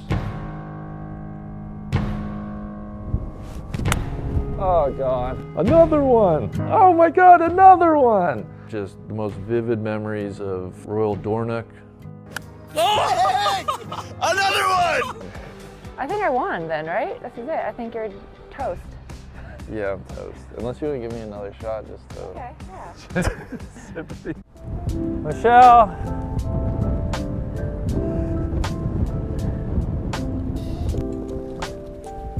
Thank you. What a match. Thank you. What a walk.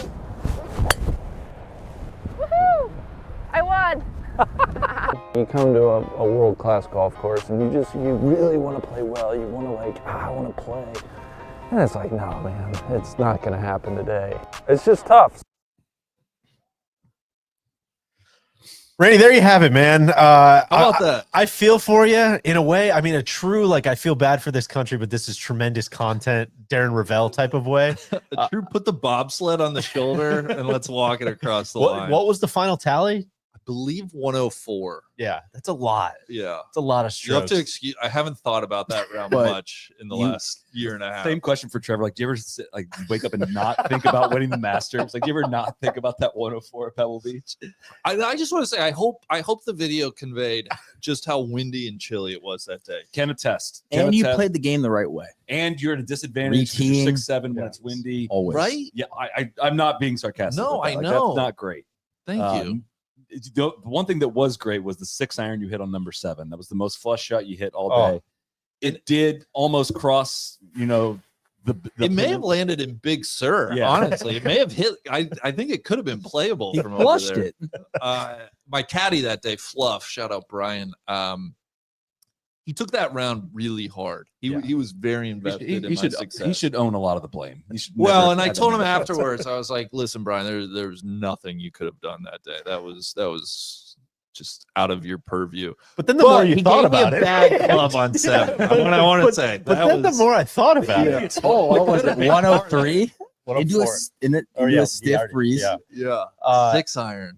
Let me ask you guys this, and Randy, I will start with you. Well, I'll start with you. Are there any other rounds kind of like that in your resume? And kind of what I'm getting at is the nexus of worst you've played at a course that you just really didn't want to play bad at. I mean, anything else that springs to mind? No, for sure. I mean, scroll a little further in our YouTube channel, you can find our Right, our right, round right at, next. at Royal Dornoch, and I actually had it going for 9 holes, and then I stepped to 10 and cold shanked about 4 in a row, and then had to play the rest of the back 9 with my hybrid. It truly I spent a lot of time in my life with anxiety when I would roll up to great golf courses that I was going to start shanking. There was an anxiety of playing so poorly at such a good golf course that would really distract me and affect me. And I think I've grown out of that for the most part, but it's only because you gotta bottom out. Yeah, Had some yeah, immersion you gotta therapy. do it. Yeah. Solly, anything that springs to mind? Not necessarily the best golf course, but I know the first round of the state championship when I was a senior in high school. Sullivan shot 88. I put a brand new putter in play the night before just because it was I could. the old oil can Scotty camera, it didn't So care good. about it was just like a really cool putter. Like you had to oil it and do all this stuff. I didn't know how to do any of that. Colors are just and I think I had 45 putts in the opening round, and we were so good. far and away the best team in the state. Like we should have obliterated everybody. All I had to do was not do what I did, which was I carded an 88, and I finished the round. I was as close to tears as you can be, and like you finished the round. There's this big scoreboard where all the scores get posted, and I just need to go get away and hide. Sign the card, grab that putter that I wore out. I'm just putting behind the green. I think I was in tears. And I hear somebody on the other side of the wall from a very hopeful team to be like, "Oh, Solomon shot 88," like celebrating me shooting 88. And I think that might have broken me back. God, then. I didn't mean to jump on the punchline. Yeah. I feel like that the whole audience is just like they were there for that day at this point. Well, the last It's time so good. Last time I told that story, it was right before some tournament, and I'm out like walking. I was at the U.S. Open in 2023 at LACC. I'm walking down 18 fairway with Rory during a practice round, and somebody just shouts out, "Someone shut idiot!" And Rory's like, "What the hell is that about?" I was like, long story. No, it's just about this really good round I played. That cost us the state championship. Did you ever use that putter again? Absolutely not. Really? Absolutely not. Where is it? What do you Mine. think happened? I borrowed it from my Oh, friend's God. dad. I want to look cool for the state championship. I look so cool. Neil? I think the entire season 1 of Taurus Sauce. Yeah. You know, we're there with Zach Blair. You guys are all just golden age. This is unbelievable. The good doctor. Oh, and this Kingsley. I just can't keep it out of the tea tree. And I'm trying, I can't enjoy, I don't even know anything about architecture, but I'm just like, I can't keep on the planet. I stink at this. Like, what am I doing here? God, Just I feel that bad, deeply. Neil. bad. Like, I can't stop making double. It sucks, man. And I had a bad attitude. And so I'm really glad we got to go back and redo it. That's good stuff. You got one, Deej? Yeah. I don't know if we have enough time. I don't know if we have enough time. First round at Pine Valley was bad, which is first round at Pine Valley. We played a couple times on the same trip. But it was kind of that just like quicksand. Bing Crosby over here. Quicksand, you kind of double the first. Or you know what I do a lot is I make like really comfy pars on the first, and then I shoot like 95 after that. And I'm just like, I get through the first hole, I'm like, oh, we're dialed, man. Would you rather like birdie or quick bogey the snipe first hole? Sign me up for a bogey. Bogey day. every time. Every Totally. day. TJ tore both ACLs at Pine Valley. basically. Yeah, exactly. So there's God, that's bad. You know what? This year at Taurus Sauce, honestly, I played really bad.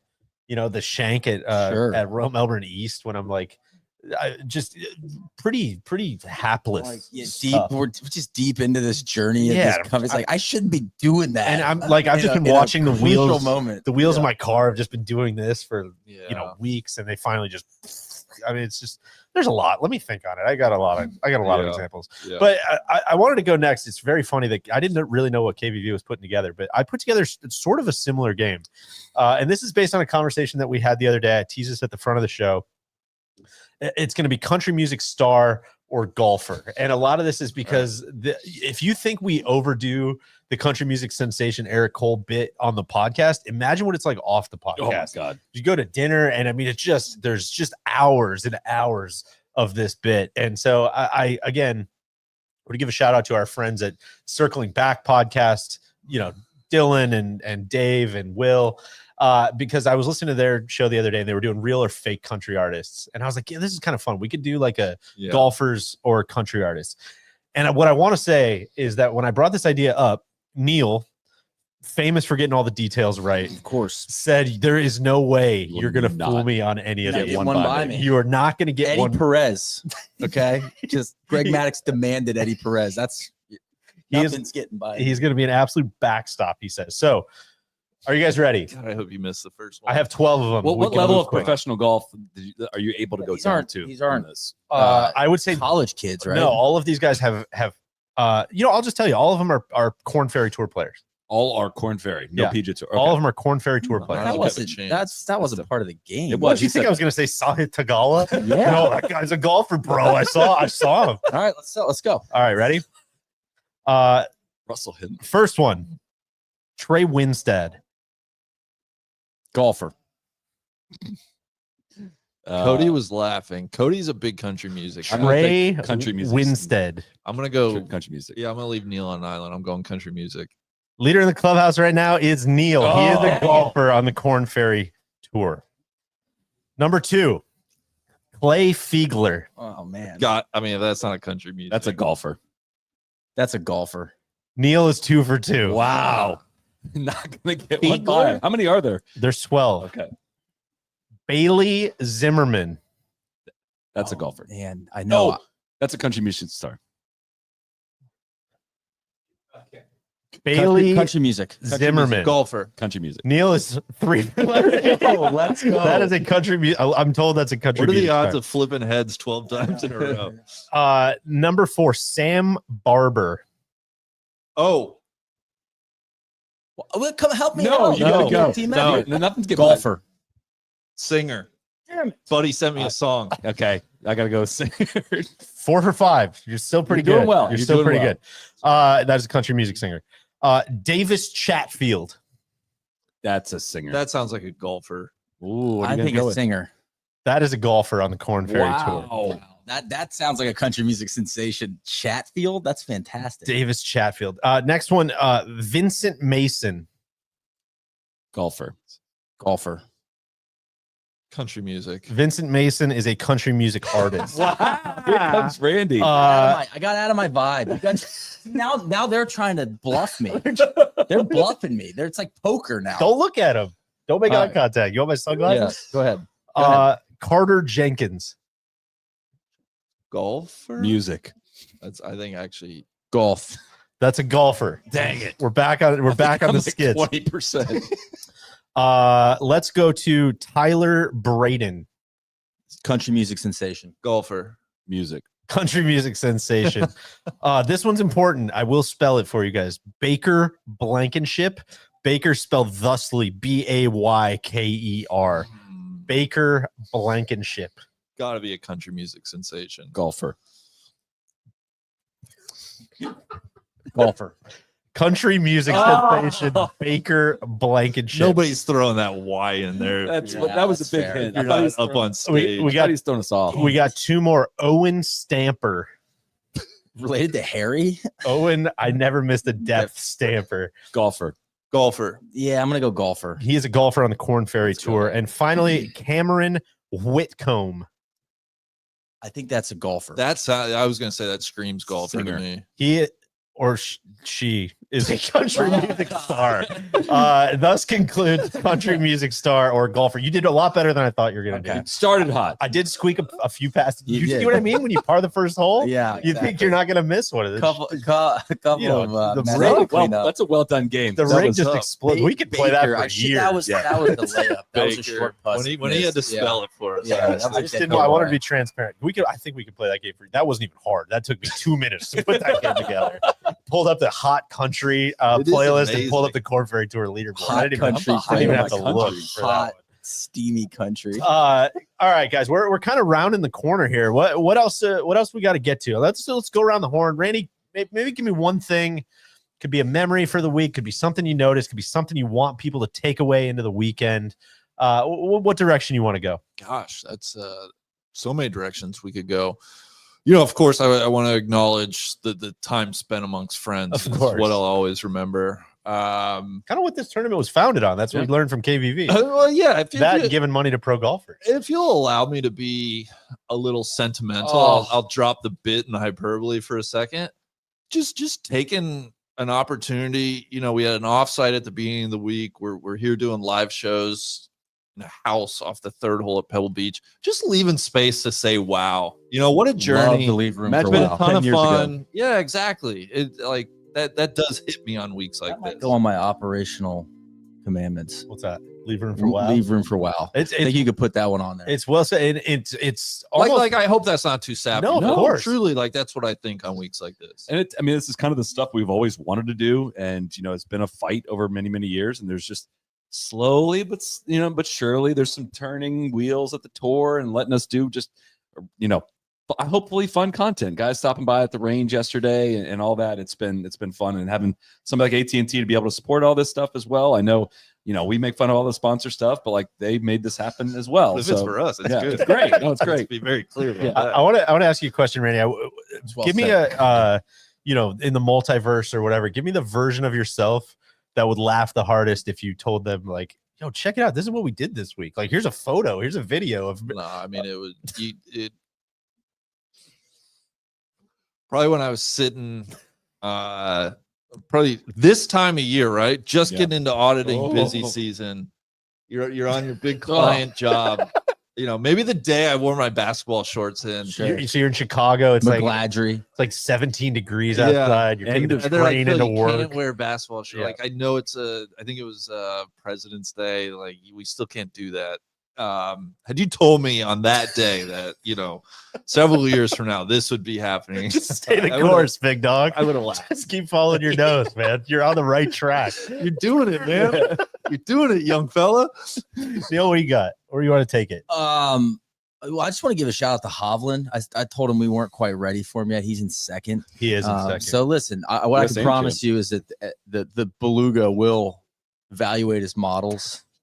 We will make adjustments. Proprietary though. We're trying to bat 1,000. You know, we're looking at the returns of the whole Campbell's playing fund. well. JP's playing well. So there's a lot of good stuff up there. Returns of the I whole also want to fund. be very clear. I'm taking some chirping online for Doug Gim. Doug Gim, that was a mistake. I called out that he was going to be bad. That was a typo. If you would have listened, I said that's not 10 is not where he's going to finish. My notes. Yeah. It was right there. I also had moved just we just need while to move him down was the note. Go back and look at the tape. While we're here, just in last place right now, I'm seeing Ludwig Yeah, that's Oberg, tough. which Whoa. I was heard yesterday.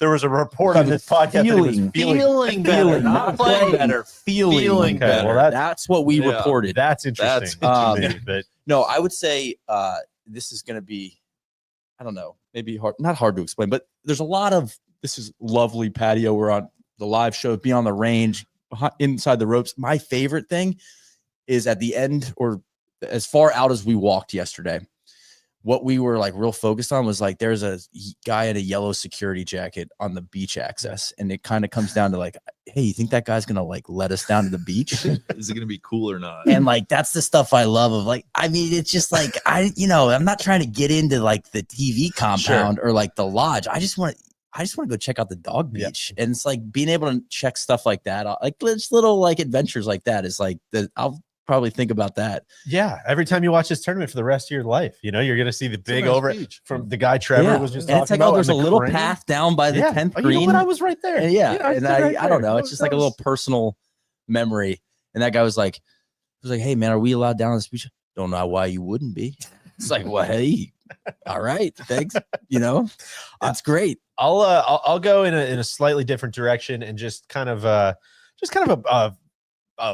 bit of gratitude that our guy Scotty's back. I'm very happy that Scotty Scheffler's playing golf again. TC and I were just talking about it. His presser, we talked a little bit about it on the Wednesday show, but his presser this week was awesome. He just is, I think, a lot more thoughtful. Like I believe it was you that said this. Like he's very interesting, but you've kind of got to do the work, and you've got to kind of actually listen to what he's saying. Yeah. And with a cursory glance, and you have to ask a good question. Yeah, and I think with a cursory glance, some of it can look a little cliche or a little, I'm just kind of trying to get out of this question. I don't think he is, and I really enjoyed him saying kind of the opposite side of the coin to the JT letter of like, we need to, not that I think JT was like, we need to be juggling while we're playing. He wasn't saying that, but I think Scotty was like, man, it's at the end of the day, like it's kind of about the competition. And that's, as soon as it stops being about that, I think it's a little different thing. And with that said, I'm going to answer every question. There he is. I'm going to answer every question you got. I'm going to do all my media availability. I'm here if you want to ask me questions outside the ropes. Inside the ropes, I'm kind of focused on being the best player in the world. And I don't know. I think and that's fine. Like, let us in on the process. Yeah, let us exactly. hear that. Like, I don't need you to be an entertainer. Just like, you just want to be a little closer to the detail. I don't even know how how did we get to that point where it's you got to tell us like truly like just catty conversations. What's going? Yeah. Well, it's kind of what we're talking about with Trevor and the different shot tracers of like just adding context to that's all I'm looking for. I'm not looking for anybody to tell jokes. How's Scotty playing? 5 under. 5 under at Spyglass, the harder golf course. So I mean, it kind of seems like the business as usual. Yeah, business as usual. The floor is hot. So that's what I got. What do you got? I don't mean this. I truly cannot believe I played this tournament 2 years ago. I don't like. I remember. Always looking for a way to shoot neither one can that. I, but I don't remember. I don't even like. Just kidding. It doesn't even like seem real when you come back and you watch like the amateurs and stuff playing it. Like I don't understand. We're walking down how that 18th fairway yesterday. He's like, yeah, I mean, like in the tournament, like I roped a 3-wood like around this tree. Like it was sick, man. And I'm like, that is. I can't believe that happened either. Yeah. Bill Murray was waiting for me on the tee. Like, have you seen Caddyshack? Like that guy. They were playing together. We had to wait out a hail delay, and like, dumbass me, I forgot to like bring my wife in under the umbrella. He's like, you should probably go get your wife. And I was like, oh, right, thanks, Bill Murray. Thanks, Bill Murray. I should totally go do that. Like, Good looking out, Bill. It was the most surreal. I just cannot believe that happened. It just does not seem real. But man, well, I'd be real happy if we get to come back and do this every year because this is a great way to kick off the year. I know the tour has 5 different starts to the year, but this one is starting to feel like. Is this the end of? Are we on the second hole after the opening drive? I think that's right. I think yeah. we're back now Yeah. in the opening drive. Is that, So is you that what it think is? we're still in the opening drive? I don't know. Who could say? I think the opening drive is the 2 Hawaii events. Okay. And now I think we're kind of in, I'd call it like the 3rd hole. Okay. Maybe 2nd hole, 3rd hole. This is where you're really searching for the game. That's right. How are our winter picks doing? I mean, I picked Scotty. I was out sticking my neck out. I will say this: Tommy Fleetwood is, I think, T61. Never hit. Fleetwood never is been hitting the ball T61. better. That's exactly Never been hitting Never it better. hit the ball That's better. exactly You heard right. that from TC. Solly picked JT, who's T8. T8, 600. I'll take Randy, do you that. have a pick? The Beluga had little JT high Colin as well. Morikawa is think he's 3 T36. under. It's kind of right in that. And right I in had that fatty I had middle. Jason Day. Oh, you're not gonna like he was this. 2 under. Jason Day, 252, T52. He battled back. He was a bit down the board, but guys, I don't know if there's too much else to say other than I'm looking forward to an unbelievable week of broadcast here from Pebble Beach. Trev got me fired up, man. They're still adding bells and whistles. I think Randy and I weren't there. What was Just takeaway with Trev? the crux of, so you see that big ass crane that's back there? Yeah. That's new. Okay. They added that just basically to like get better shots of the beach and to show the tee shot on 14, which I think is like shots of the beach. which I think is like golf. Don't know if I was asking for better shots of the beach. Well, no, I'll but take I 'em. think he said it in the opposite order. I don't want to put words. I don't want to put words in his mouth because he was like, "No, we did that for the shot on 14." Because Seller Shy always thought that shot got 14's short. sick. He's like, Sellers always thought that shot got short shrift, and people couldn't appreciate how tough that tee shot was. So we brought in that crane, and then I think there was more like, well, why he's up there? I mean, you can see like the whole place, you know. And so that's something that's like, you know, who's not like that. That's not part of a like sponsor deliverable. That's not. That's just like trying to show the golf better. And so we kind of started this with John saying the same thing, that like, man, we got like 2 years worth of just kind of pent up like excitement for what I think is gonna be a great Sunday. We got a great leaderboard so far. We've got a firm golf course. Hopefully the weather cooperates or doesn't. Hopefully in a fun way. Fun, not cooperation. You know? Blow a little bit one day. Yeah. Not to change it, but I want to redo my answer. If you told me like 10 years ago that I'd be interviewing the CEO of AT&T, sure. I don't know if I would have believed you on that one. What would be And a the plan was not to start the show with that. We had a listen, his schedule's a little bit busier than ours. But still, like I thought that freaking was awesome. like I really enjoyed that. And again, like I mentioned, that was our idea. We wanted to have him on to ask him some questions. So he was great, gracious with his time. So yeah, I don't know what else there's to say other than I'm very excited for an unbelievable weekend and good to be here with you guys. We'll be live also with you Sunday night to recap, of course, the AT&T Pebble Beach Pro-Am normal live show Sunday night. We'll be back home to cover all that, but maybe a few social shenanigans going out the next couple days. Watch your social feeds. I also would say just the biggest shout out in the world to AT&T for having us out. This was not the why don't you come out to our booth and do a different show. This is why don't you come out here and do your show, as you could tell by the Noto torn ACL talk for about 25 minutes. That might be my biggest. Can I change my answer? That might be my biggest takeaway. I feel very vindicated by that because I was like really worried that you know that's just that I was like it has to be. I think I heard that. I won't right. hear anything more outrageous. But yeah, awesome to find partners who are supporting. Things such as that. Shout out to Cody Codeman McBride. behind the lens, behind the computer, behind his kind of metal lenses he has on right now. Shout out to our guy Matt getting all our social clips out. TC's not here, but shout out to TC. And the whole rest of the team. KVV bringing the noise. Trevor, John Stanky. I mean, it's just a dream couple of days, guys. So a blast to be with you. And shout out to everybody who watched. Yeah, that's 6 hours of content, man. It was that's all we got.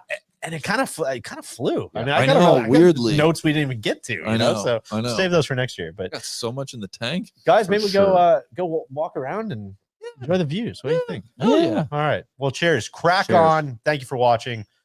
See you guys next time.